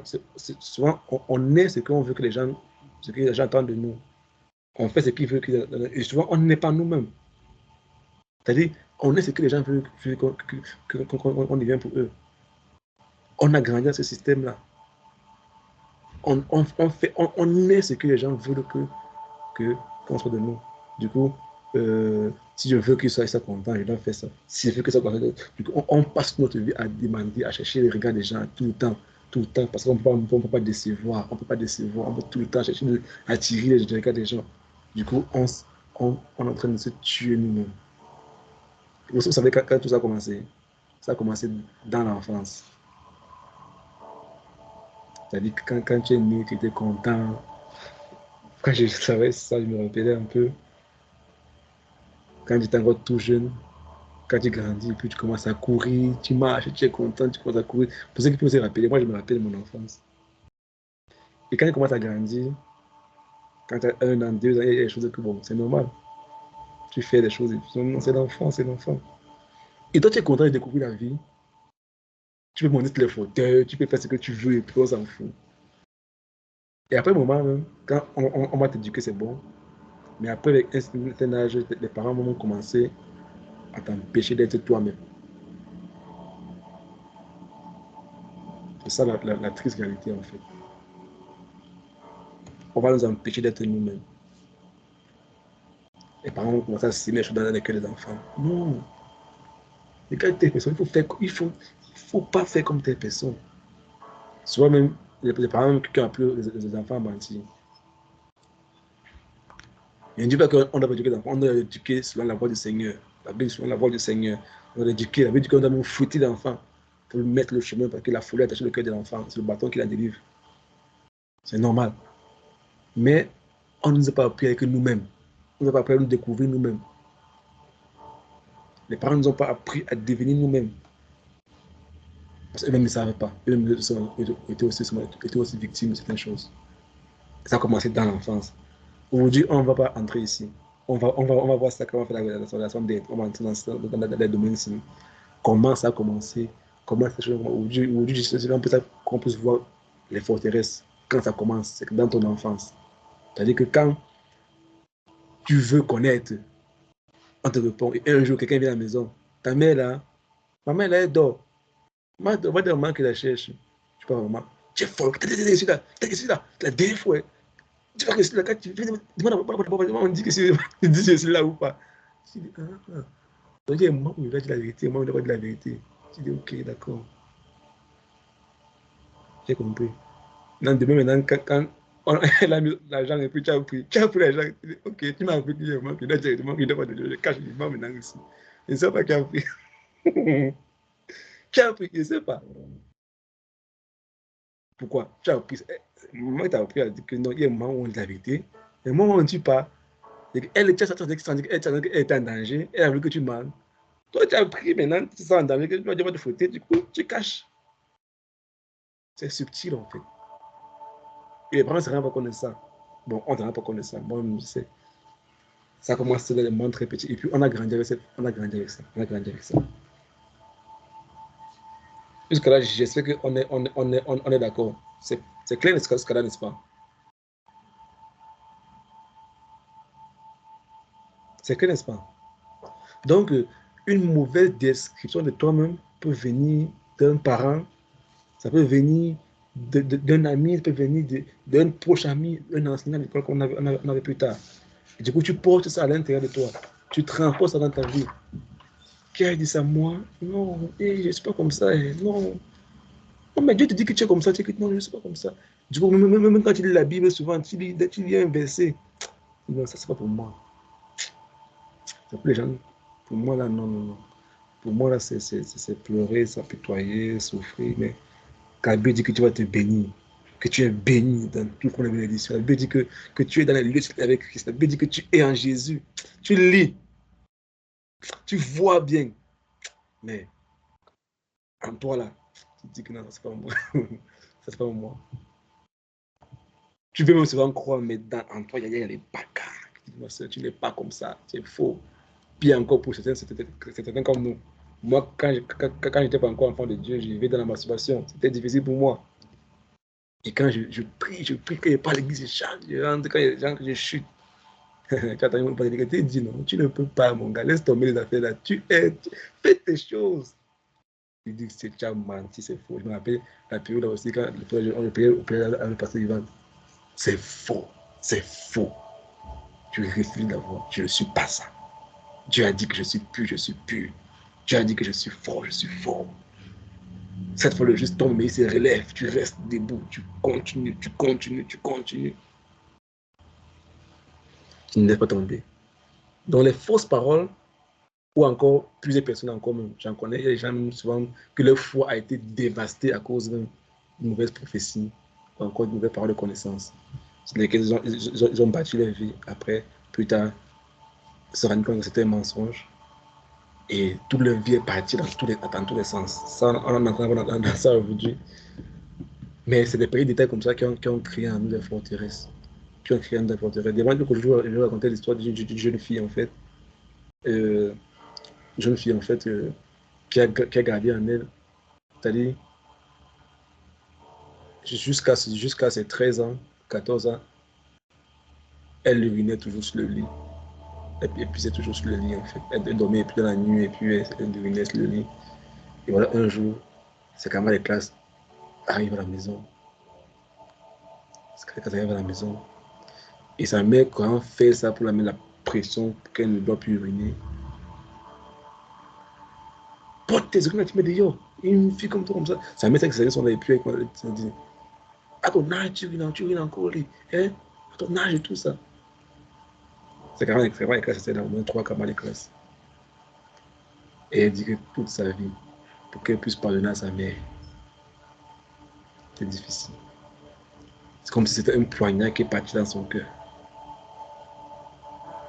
C'était compliqué pour elle.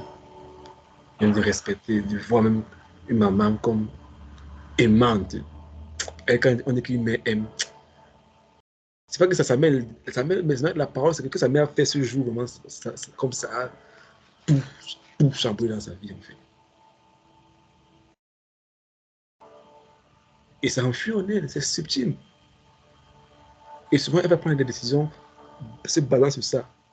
C'est-à-dire, jusqu'à un certain âge, elle ne permettait pas que ses amis viennent chez elle. Même à l'université, elle n'aime pas les visites. Elle ne sait pas pourquoi. Mais chaque fois que tu viens chez toi, elle dit que non, ne viens pas chez moi.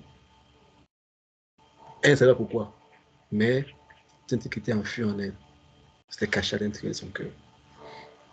Maintenant, on va voir une autre phase qu'il appelle le mensonge de la foi. La Bible dit maintenant que tout ce que l'on fait, je vais essayer d'aller rapidement. J'ai pris le temps pour bien expliquer, pour commencer les cours. La Bible dit maintenant que tout ce que l'on fait, nous arrive par la foi. Oh, pourquoi les autres dérangent aujourd'hui comme ça? Matthieu 8, verset 13. Quelqu'un a trouvé pour nous Matthieu 8, 13. On va aller comme ça rapidement maintenant dans les versets bibliques. Matthieu 8, 13.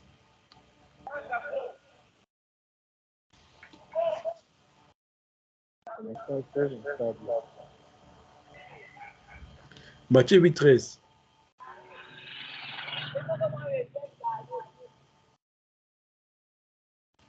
Oh, tout le monde dort. Matthieu 8, 13. Matthieu 8, 13, là il est écrit. Puis Jésus dit. Vas-y, Corinne. Puis Jésus dit au centenier, va, qu'il te soit fait selon ta foi, et à l'heure même, le serviteur fut guéri. Amen. Qu'il se soit fait selon ta foi. Voici un autre mensonge que nous avons annoncé dessus qui a concerné une forteresse. On nous a enseigné que non, c'est pas tout le monde qui peut communiquer avec Dieu. Pas tout le monde qui peut parler avec Dieu. Non. C'est pour les gens qui sont super spirituels, les gens qui jeûnent les 40 jours, 60 jours. Ça veut dire quoi? Tout ce qu'on fait maintenant, le diable a pris le temps maintenant pour placer ses forteresses dans nos cœurs. Ça veut dire quoi? Que tout ce qu'on fait qui n'est pas aligné avec la foi de Dieu, qui vient de Dieu, c'est ce qui nous arrive. Ça veut dire quoi? Si je crois que Dieu est distant, il ne peut pas me parler, il ne fait selon ma foi. Si je crois que je ne peux pas prier, Dieu me répond. Il m'est fait selon ma foi. La Bible dit que tout qui vous sera fait selon votre foi. Imaginez un peu ça. Hein? Quelqu'un vient voir Jésus. Il dit, Seigneur Jésus, mon enfant, s'il te plaît, mon serviteur est malade. Et Jésus lui dit que mon gars va, qu'il se soit fait selon ta foi. C'est que tout ce que tu vas croire, c'est ça qui va t'arriver. Ce que tu vas croire, c'est ça qui va t'arriver. Donc si je prie, je crois que Dieu ne peut pas m'écouter. Dieu ne peut me pardonner. Dieu ne peut me pardonner. Ce que j'ai fait là, Dieu ne peut pas me pardonner. C'est trop dur pour Dieu. Dieu a pardonné. Mais toi, tu crois ça, c'est ce qui t'arrive. Ce qui t'arrive. Ça veut dire quoi? Si tu crois que Dieu ne va pas pardonner à Jésus-Christ, ce qui t'arrive selon ta foi. Si tu crois que tu...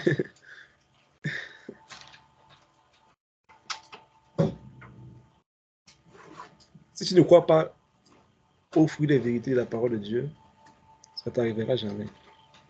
Pourquoi? Parce que qu'est-ce que la Bible dit dans Job 3, verset 25? Job 3, verset 25. Rapidement, on entre maintenant dans les vraies choses. Voilà, donc, on est dans les choses de plus. Job 3, verset 25. Pardon? Jean 3, verset 25. Job. Jean 3. Job. Ah. Job 3, verset 25. Ce que je crains, c'est ce qui m'arrive. Ce que je redoute, c'est ce qui m'atteint. Amen. Amen. Vous voyez ça? Que ce que je crains, c'est ce qui m'arrive. Ce que je redoute, c'est ce qui m'atteint.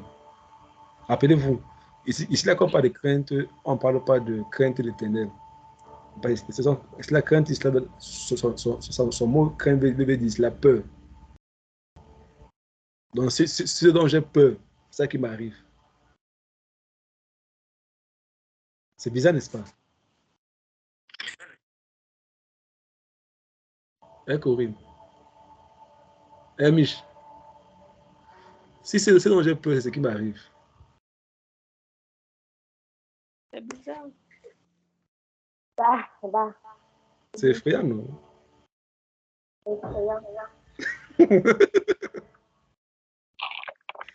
Parce qu'ici, en fait, la peur, c'est mettre la foi en ce que l'ennemi a dit, plus que ce que Dieu nous dit. Donc, quand tu as peur, ça veut dire que tu fais confiance à l'esprit de peur. Tu préfères mettre ta foi en le diable que mettre ta foi en Dieu.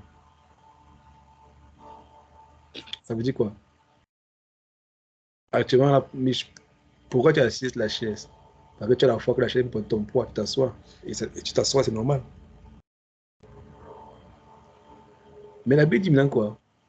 Que quand tu recules devant quelque chose face à la peur, quand c'est la peur qui fait fuir quelque chose, c'est-à-dire que tu as mis ta confiance à une autre voix que tu as écoutée, et non la voix du Saint-Esprit.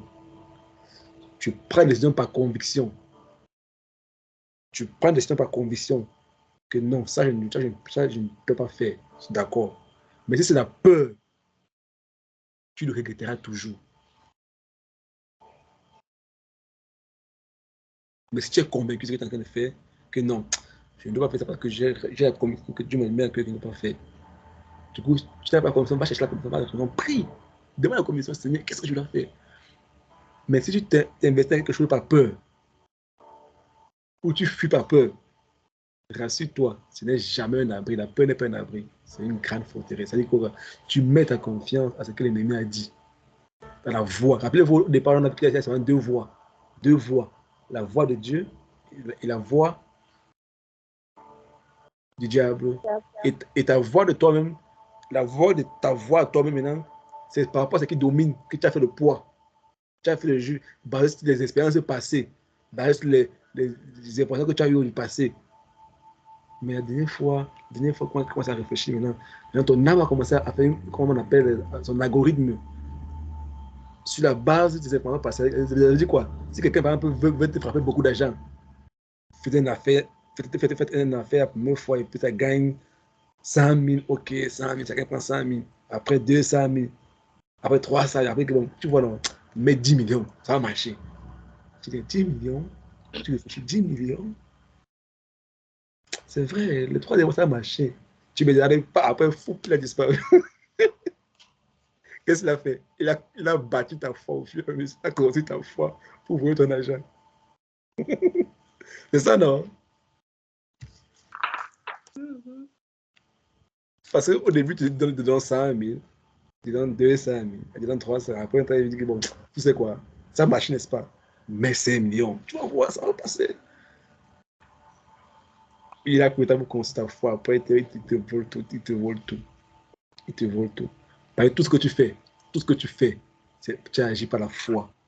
Pourquoi tu pars à l'école? C'est pas la foi. Pourquoi tu travailles? C'est pas la foi. Tout ce que tu fais, soit tu as mis la foi en Dieu, ou tu as mis la foi en autre chose. Il n'y a pas le neutre. Pourquoi les gens se droguent? Pourquoi les gens fument? Pourquoi les gens font ça? Parce qu'ils pensent que c'est ça qui va te donner le bonheur. Ils ont mis le foi en ça. Que si je bois 2 bières, le problème peut finir. Si je me prends beaucoup de mesures, je me saoule, et puis il agit parce qu'il cherche ça, il cherche le bonheur. Et il met la foi là-bas. Je peux trouver ça là-bas. Je peux trouver ça là-bas. Mais hélas, il ne trouvera jamais parce que ce n'est qu'un Dieu seul. Ce n'est qu'un Dieu seul. Ce n'est qu'un Dieu seul. Donc, il prend le temps pour construire ta foi. Bon, ça s'appelle Marc 3, verset 27. Marc 3, verset 27. Marc 3, verset 27.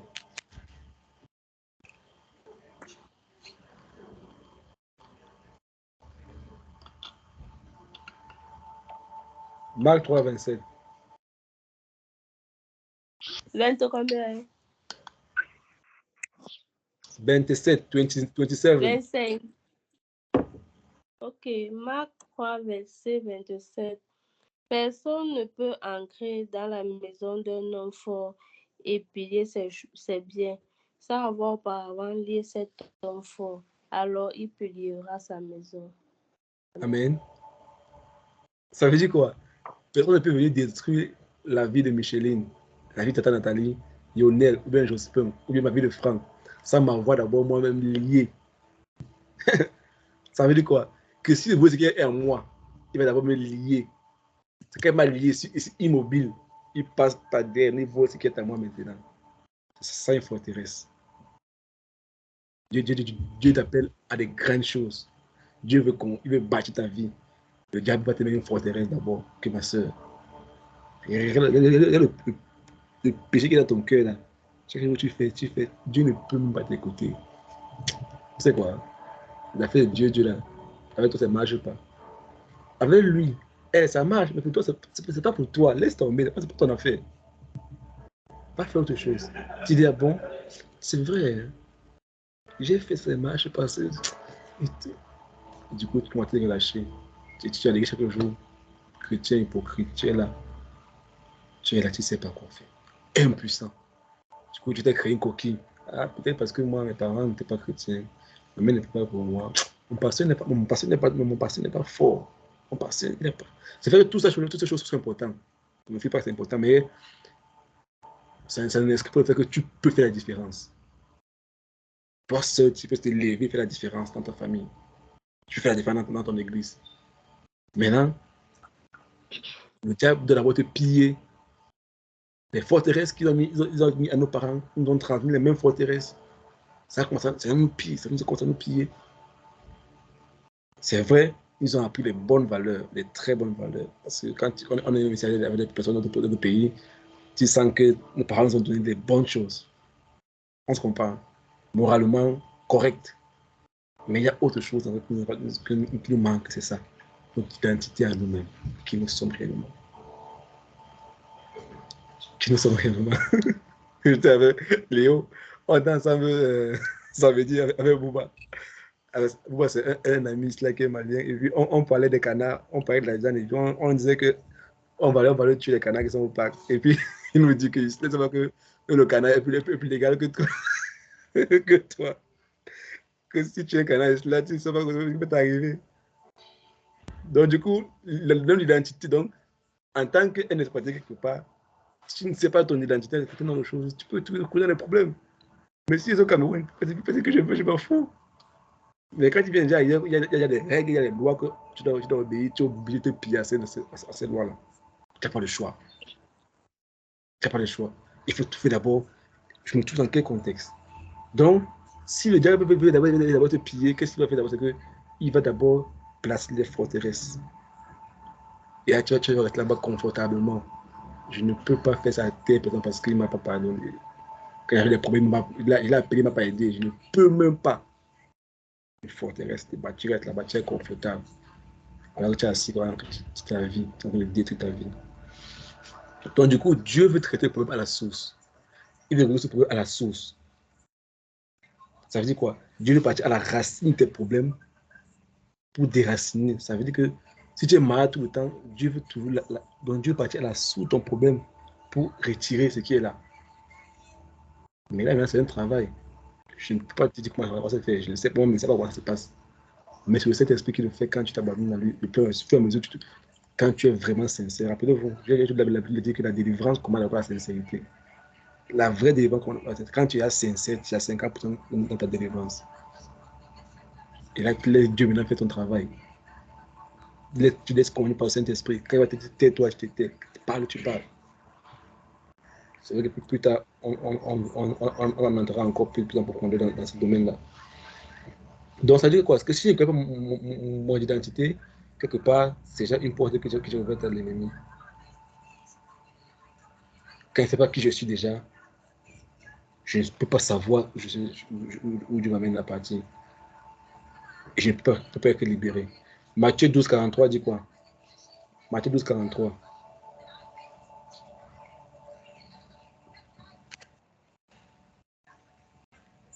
Matthieu 12, 43.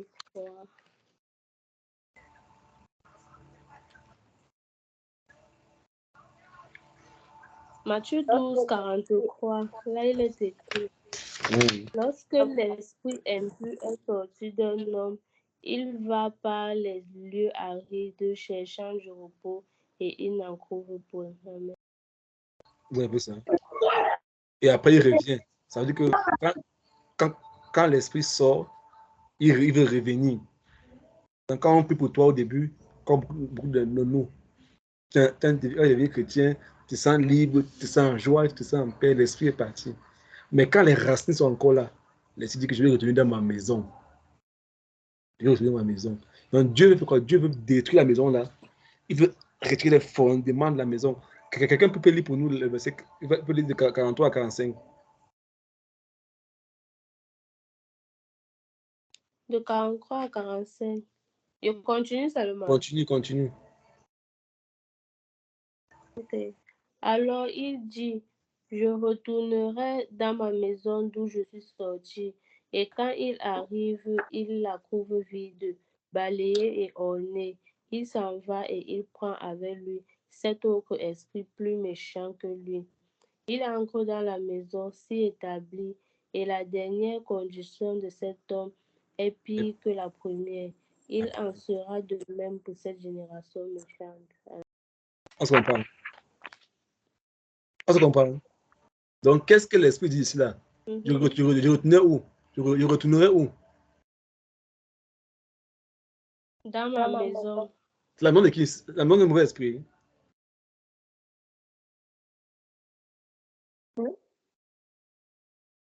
La maison de qui? Du mauvais esprit, non. La maison du mauvais esprit. Dans ton corps, c'est la main avec mauvais esprit. Non. Et pourquoi dire ma maison?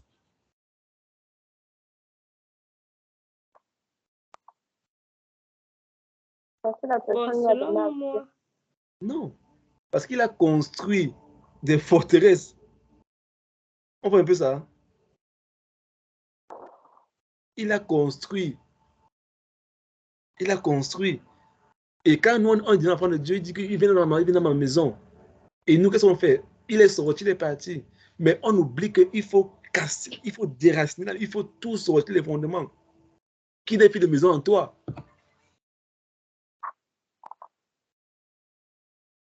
Qui défie de maison en toi?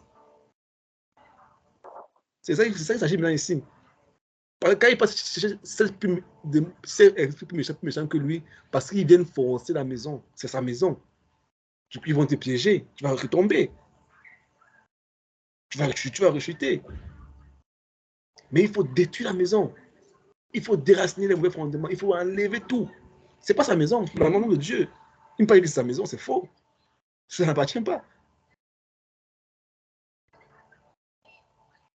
C'est pas sa maison.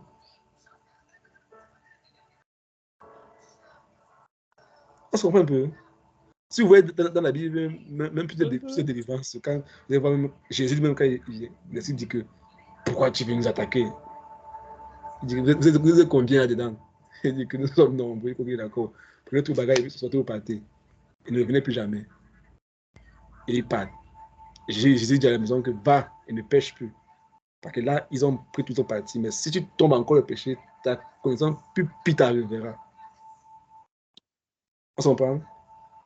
Et c'était même Jésus qui a dit, viens, suis-moi, allons-y, je vais t'aider. Il a dit, non, je ne peux pas. Je ne peux pas. Je ne peux pas te suivre. Donc, quel est le secret de Jésus à l'Occident? Qu'est-ce qu'il nous dit maintenant cela? Ça veut dire que quoi? Que tant que la racine est encore là, tu ne peux pas arriver pleinement à la vie chrétienne. Tu ne pourras jamais expérimenter la vie pleine, la vie chrétienne abondante. Tu ne peux pas expérimenter la vie chrétienne de la joie. Et quand tu veux protéger ça, rappelez-vous, non, non, je suis comme ça parce qu'elle m'a mal parlé de moi. Je suis orgueilleux, je suis aigri parce qu'elle a fait ça. Quel sacrifice, c'est en train de protéger ton démon. Si c'est normal qu'il doit être dans ma maison, c'est normal qu'il doit rester là, il doit construire sa maison chez moi. L'amertume doit rester dans mon cœur parce que le m'a mal parlé, m'a déçu. Du coup, je dois être fâché contre lui, il ne doit pas me pardonner. J'ai construit une maison et puis il a envie de là. Pourquoi tu es jalouse? Mais tu as construit une maison et tu protèges, tu veux calmer. Et quand on veut te ramener à la raison, non, c'est ce qu'il a fait là. Tu défends ton démon. Tu dis, laisse-lui là où il est. Ne dérange pas mon démon là-bas. Oh, Dieu lui fait sortir, que sort. Pas d'amertume à moi, pas de haine, pas de colère, pas de ressentiment. Je refuse. Je décide de pardonner, je décide d'oublier, je décide d'avancer. Je protège, tu gardes, tu conserves ça. Jésus a dit, Jésus donne aussi son secret. On va aller rapidement et puis on va conclure. Il dit, Jésus dit quoi? Qu'il fait ce qu'il va le Père faire. Il y a au moins Jean 5, verset 19. On va voir le secret ici. Le secret de Jésus. Jean 5, 19. Jean 5, 19. Michel, tu lis. Vas-y, Corinne. Ok, Jean 5, verset 19. Jésus reprit dans la parole et leur dit, en vérité, je vous le dis, le Fils ne peut rien faire de lui-même. Il ne fait que ce qu'il voit faire au Père. Et tout ce que le Père fait, le Fils aussi le fait pareillement. Amen. Amen. Ouais, ça, c'est son secret là-bas. Donc, rappelez-vous, qu'est-ce qu'on a déjà passé? Quand tu prends une décision sans demander à Dieu, tu prends une décision. Jésus est sur la terre. C'est-à-dire que Jésus est sur la terre. C'est-à-dire qu'il est sous l'autorité de Dieu, le Père, sur la terre. Il n'est pas au ciel. sur la terre de son autorité. Il dit, tout ce que je fais ici en bas, en tant qu'homme, parce que j'ai pris un corps de chair, il faut que je dois lui voir faire avant de faire. Dans l'humilité, il s'est humilié lui-même. Il n'a pas regardé comme il peut arracher étant égal à Dieu le Père. Non, mais il s'est humilié lui-même, il s'est rabaissé. Il s'est rabaissé. Par contre, qu'est-ce que le diable lui a fait? Il n'était pas égal à lui. Il a voulu se comparer à lui qu'on adore. Non. Si c'est rabaissé, que tout ce que je fais sur cette terre, tout ce que je fais ici, dans ma dimension humaine, dans mon corps humain, c'est ce que Jésus a fait pour nous. Rappelez-vous, plusieurs fois, je vais tout dire ça, que le plus grand sacrifice que Jésus a fait pour nous, le plus grand sacrifice qu'il a fait pour nous, c'est que Jésus a pris un corps d'homme. Avant, il n'était pas homme. Il a pris le corps d'un homme sur la terre, jusqu'aujourd'hui, il est toujours un homme.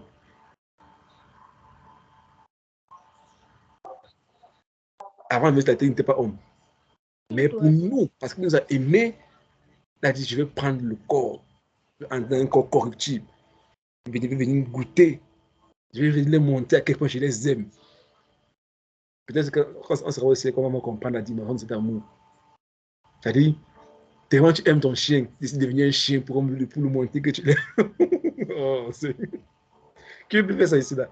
Tellement tu aimes ton chien, tu prends la forme d'un chien pour montrer à ton chien que tu l'aimes. Avant, il n'était pas homme. Il était un esprit.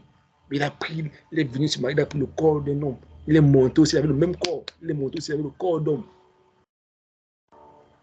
C'est le plus grand sacrifice qu'il a fait pour nous là-bas. Il dit que quand je suis dans ce corps de chair, je ne fais rien de moi-même. Je fais ce que le Père fait. Jean 7, 17, Jean 7, 18. Jean chapitre 7, verset 18. 7. Jean 7, 7. Verset 18. Jean 7, verset 18. Là, il est écrit. Celui qui parle de son chef cherche sa propre gloire. Mais celui qui cherche la gloire de celui qui l'a envoyé, celui-là est vrai et il n'y a point d'injustice en lui. Amen. Amen. Il parle de la gloire de Dieu le Père. Jean 12, 49 à 50. Rapidement. Et puis Jean 5, 30. Et puis on avance. Et puis je vais essayer de recadrer cette parenthèse ici. Jean 12, 49.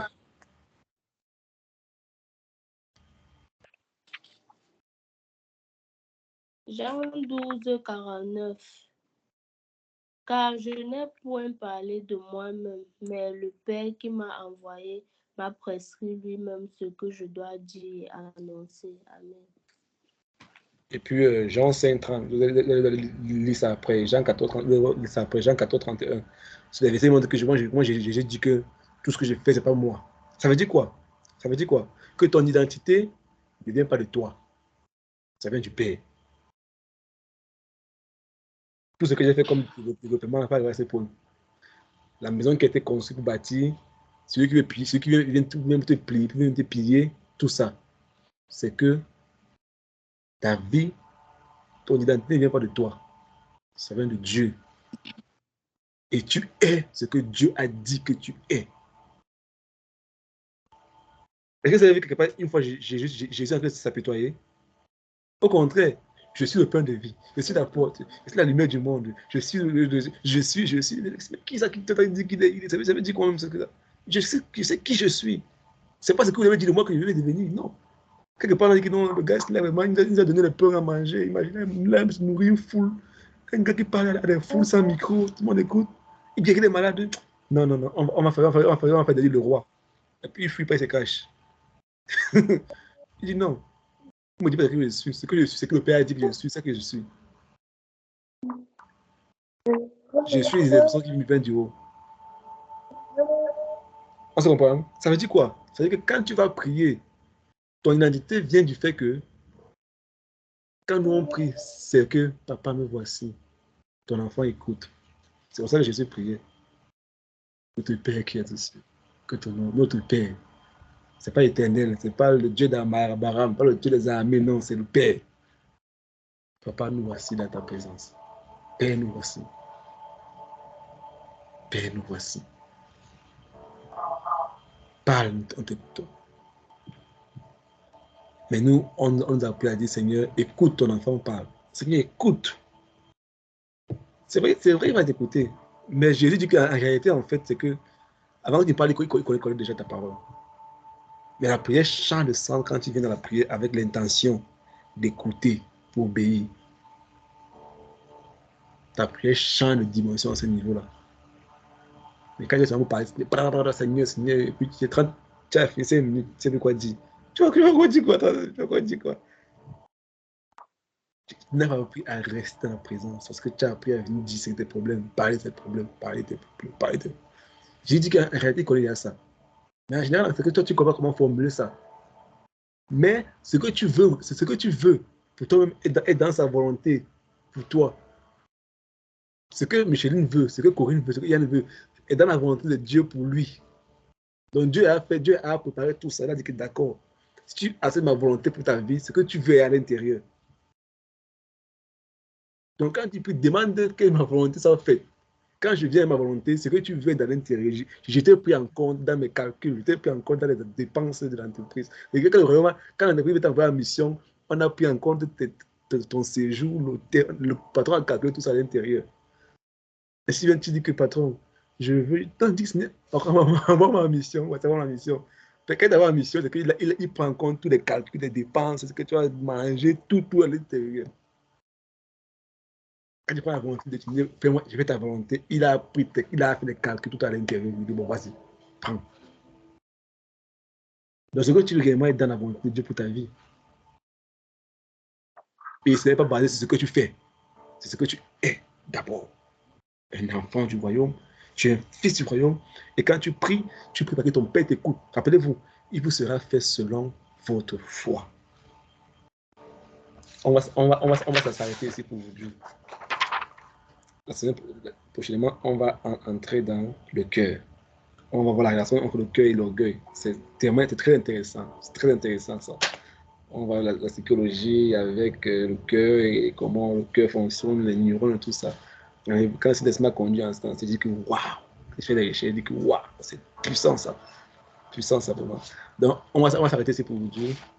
Mardi, on va continuer avec le cœur, la relation entre le cœur, le temple de Dieu, qui est notre cœur, comment c'était formé dans l'Ancien Testament, comment c'est dans le Nouveau Testament et comment ça agit en nous. Tout ça, c'est tellement magnifique. Donc, on va s'arrêter ici pour aujourd'hui. Donc, en résumé, c'est que ce que tu es, ce n'est que le résumé des voix que tu as écoutées, ce qui est dans ton subconscient, ce qui constitue ton ego. L'ego, c'est ça, la peur là. Tu te caches derrière ça. Tu te dis que je t'aime. Tu dis que non, mais même moi qui fais les péchés dans le ciel, mais quand j'ai fait les péchés là, moi qui fais les choses en secret là, tu m'aimes même. Non, c'est pas moi. Peut-être que tu aimes Franck. Tu aimes peut-être, mais pas moi. Non, non, non. Parce que lui, on voit ça dans ta vie. On voit la vie de telle personne. Tu aimes le pasteur. Tu aimes moi. Non, je ne pas aimé par moi aussi, le pécheur. Mais tu ne connais pas la vie de Franck, c'est que tu ne connais pas le Franck, c'est que tu ne connais pas le pasteur, c'est que tu ne connais pas. Il dit accepte mon amour. Parce que le reflet d'amour de Dieu, c'est l'orgueil. Parce que les forterets te disent que non, Dieu ne peut pas t'aimer, Dieu ne peut pas t'aimer. Et ça combat avec Dieu, ça combat avec Dieu. Ça combat avec Dieu. Quand Dieu a dit à Jonas, Jonas, va à Ninive, parce que ce peuple-là fallait dire que je vais les détruire s'ils ne répandent pas. Jonas dit que qui, moi, Dieu, moi, pas ta Ninive, les gens vont me tuer. Les gens là, ils vont me finir. Moi, tu me laisses arriver comme ça. Non, mais je meurs ici. Vous comprenez ça?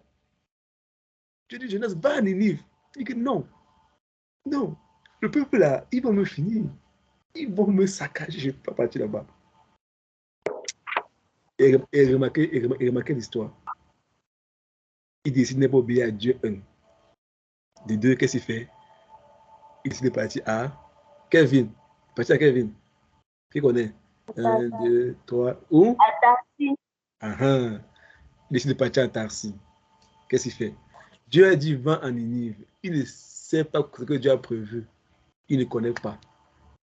Il quitte, il prend son agent, il prend ses dos, Il fait le transport pour partir à l'inverse de Ninive. Il part l'opposé de Ninive. Il n'arrive même pas. En route, Dieu l'interpelle avec une tempête. Que Jonas, tu n'es pas dans ma volonté pour ta vie. Comme ici, les tempêtes sous ta vie, ça basque ta vie, que tu n'es pas dans ma volonté pour ta vie. Dieu envoie une tempête. Ça balance partout, que tu n'es pas dans ma volonté. Tu es devenu orgueilleux. Tu refuses de te plier à ma volonté. Tu es dans la désobéissance, dans la rébellion, tu es dans l'orgueil. Dieu te combat d'abord. Dieu te combat. Dieu lui-même te combat d'abord. Il envoie la tempête. Et pendant que ça balance, au lieu de prendre le temps et de te Seigneur, pardonne-moi, tu vas te confier, tu vas te cacher. Pourquoi c'est compliqué ici là? Dire c'est moi que Dieu cherche en fait, c'est moi. Tu ne peux pas te confier aux païens. Tu te confies à gens qui ne connaissent pas Dieu. Tu entres dans les murs, les critiques, les plaintes, tu entres par-ci, par-là. Quand les gens qui connaissent pas Dieu commencent à raconter les choses de l'église, parler par là. Tu penses qu'ils vont t'aider. Qu'est-ce qu'ils ont fait à Jonas? Donc, c'est toi qui as les problèmes ici là. Ah, c'est quoi, on va avec toi. On te prend, allez, dans l'eau. On va jeter dans l'eau. Tu fais ça. Tu cours dans le monde, tu pars là-bas, tu fous ici, tu pars là-bas, tu te balades par-ci, par-là. Reste dans la présence de Dieu. Seigneur, qu'est-ce que j'ai? Montre-moi le chemin que tu veux. Qu'est-ce que je dois faire? C'est une épreuve, Seigneur, d'accord, je vais attendre. C'est un péché dans ma vie, Seigneur. Montre-moi comment je dois travailler ça. Qu'est-ce que j'ai fait? Je veux bouger dans ma vie, Seigneur. Seigneur, c'est une épreuve. Donne-moi la force de traverser l'épreuve, d'apprendre que je dois pas laisser sortir étant vainqueur. Je veux ta volonté. Quand ta vie souffle là, calme-toi, va dans la prière. Va dans la prière, soupire, prie, Seigneur, qu'est-ce que tu veux? Qu'est-ce que je dois faire ici? Seigneur, pardon, monte mon cœur. Et quand Dieu le lance dans l'eau, par la grâce de Dieu, par amour pour Dieu, un poisson vient bien emballer. C'est dans le vent du poisson que je dois commencer à dire que vraiment, Seigneur, voici, je vais partir à Ninive. Je vais partir à Ninive. Nous voici, je vais partir. Le poisson l'a transporté gratuitement. Joe, il était jusqu'au large de Ninive. Dieu avait dit que Baal dit, je paie le transport, mais lui, il veut faire comme si il ne pas dépenser l'argent, il perd en temps, il perd en énergie, il risque même sa vie. Et quand il parle là-bas, maintenant, il prêche à Ninive, tout le peuple s'est converti. Les gars, ils se sont repentis. Ils sont repentis, ils ont retiré les habits, commencé à jeûner, Seigneur, pardonne-nous. Et Dieu les pardonne, et puis il se fâche encore après. Il dit, mais Seigneur, mais pourquoi tu m'as fait tout ça si tu pouvais te... Je croyais que tu allais les détruire. Tu dis, non, ma volonté pour ta vie, que tu sois à mon service. Quand il dit monte, tu montes. Descends, tu descends. Mais les forteresses de la peur, les forteresses de l'orgueil, les forteresses de ce qu'on va dire, comment je vais voir, comment ils vont me prendre, est-ce qu'ils vont me recevoir, tous ces voix-là, les forteresses, tous ces voix-là. Ce que tu as entendu de Ninive, ce qu'on a dit de Ninive. Je n'étais jamais à Ninive, mais tu as entendu ce qu'on a dit de Ninive. Tu n'étais jamais là-bas, mais on m'a dit que c'est comme ça. Du coup, tu te crées, tu montes les peurs en toi. On m'a dit que les hommes sont méchants. On m'a dit qu'on a dans telle affaire ne réussit pas. On m'a dit que. Qu'est-ce que Dieu dit maintenant? Qu'est-ce que Dieu dit de ça? Qu'est-ce que Dieu dit de ça? Qu'est-ce que Dieu dit de ça? La question que moi je vais vous ce soir, cette question-ci là. Toutes les décisions que tu as prises, qu'est-ce que Dieu t'avait dit? Est-ce que tu as dit de prendre la décision là? Tu as donné le feu vert? Seigneur, merci. Après vous. Donc, échec, tout ça. Mais la bonne nouvelle, c'est que dans tout ça, il n'est jamais trop tard. Parce que Dieu est toujours là. Il est toujours bon. Tiens à lui, il te dit d'accord. On ne va pas rentrer à zéro où tu es déjà. On part 10 une fois. On part une fois là-bas. Mais rassure-toi, c'est que tant que tu n'as pas pris la leçon, tu ne peux jamais grandir avec nous. Je pense que c'est tout ce qu'on a vu aujourd'hui comme forteresse. La semaine prochaine, on va continuer. On va voir comment ça nous affecte. On va voir ça la semaine prochaine. Donc, je pense qu'on va s'arrêter ici pour aujourd'hui. Si quelqu'un a une question, peut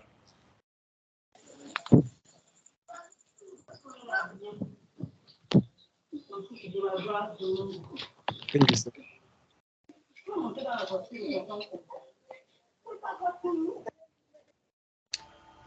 Est-ce que quelqu'un a une question? Ou encore un point d'ajout? Quelque chose qui peut ajouter par rapport à ce qu'on a vu, quelque chose qui peut augmenter.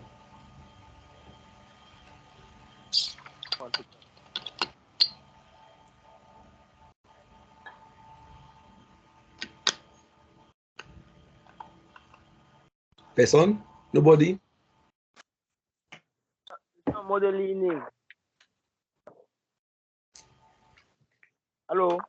Oui? Oui, on est. Non, je suis en mode learning. Déjà que la conversation même 5 fois. Donc, tu n'as pas la question alors? Pour l'instant, non. Ce que j'ai suivi a été assez clair. D'accord. Personne a la question? Pas moi en tout cas.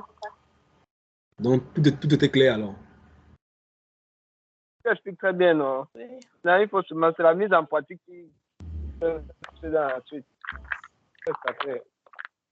Tout était clair alors? La question que j'ai posée, Lionel. Mais tout est clair? Oui, c'était assez clair. D'accord. Pour moi, c'était assez clair.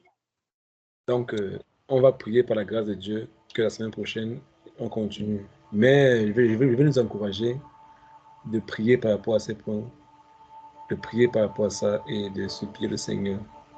Supplier le Seigneur.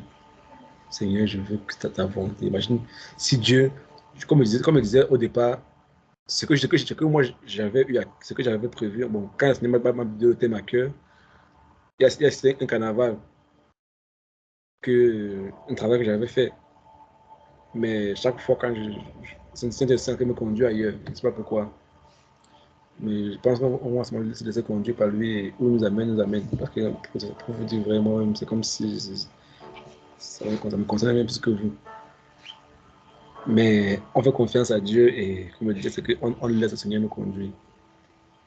J'ai pris de tout mon cœur que ce que Dieu fait avec nous dans cette génération, qu'on ne passe pas à côté de ça. Ce qu'il fait dans nos vies, qu'on ne passe pas à côté de ça. Que l'éclat de la gloire qu'il veut, de sa gloire qu'il veut montrer au travers de toi et moi, qu'on ne passe pas à côté de ça. Que la puissance qu'il veut libérer dans les nations au travers de toi et moi, qu'on ne passe pas à côté de ça. Que les vies qu'il veut restaurer, qu'il veut transmettre au travers de toi et moi, qu'on ne passe pas à côté de ça. Les bénédictions qu'il veut déverser au travers de toi et moi, qu'on ne passe pas à côté de ça.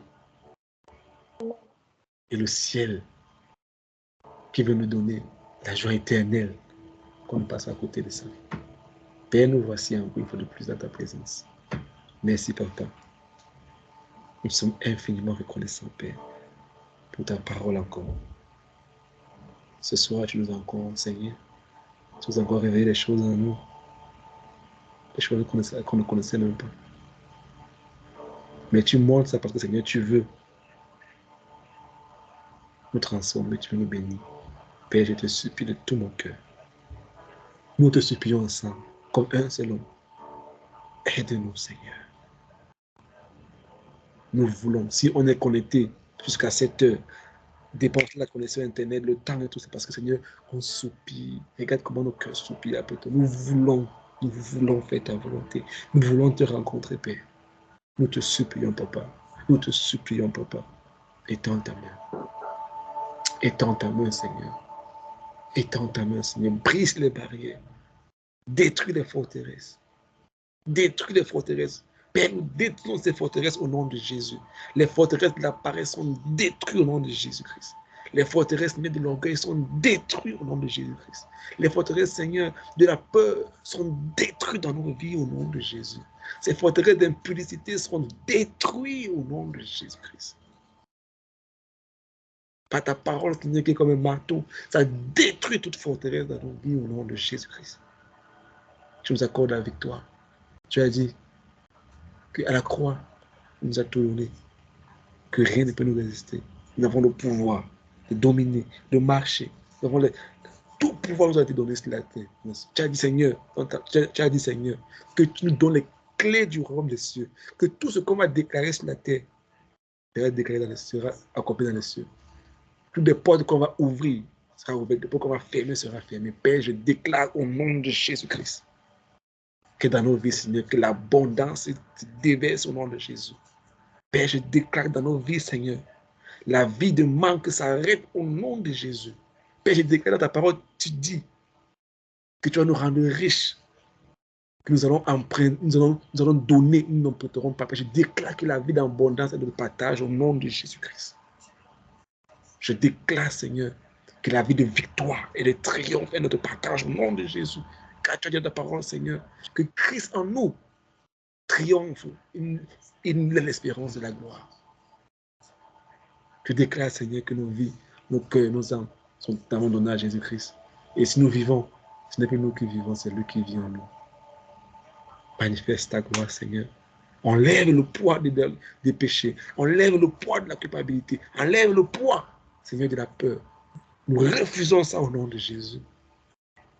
Et nous croyons que si quelqu'un est en Christ, il est une nouvelle créature. Les choses anciennes sont passées et toutes choses sont devenues nouvelles. En lui, nous sommes de nouvelles personnes. Et nous vivons pour sa gloire et nous régnons avec lui ici-bas au nom de Jésus-Christ. Amen. Amen. Amen. Amen.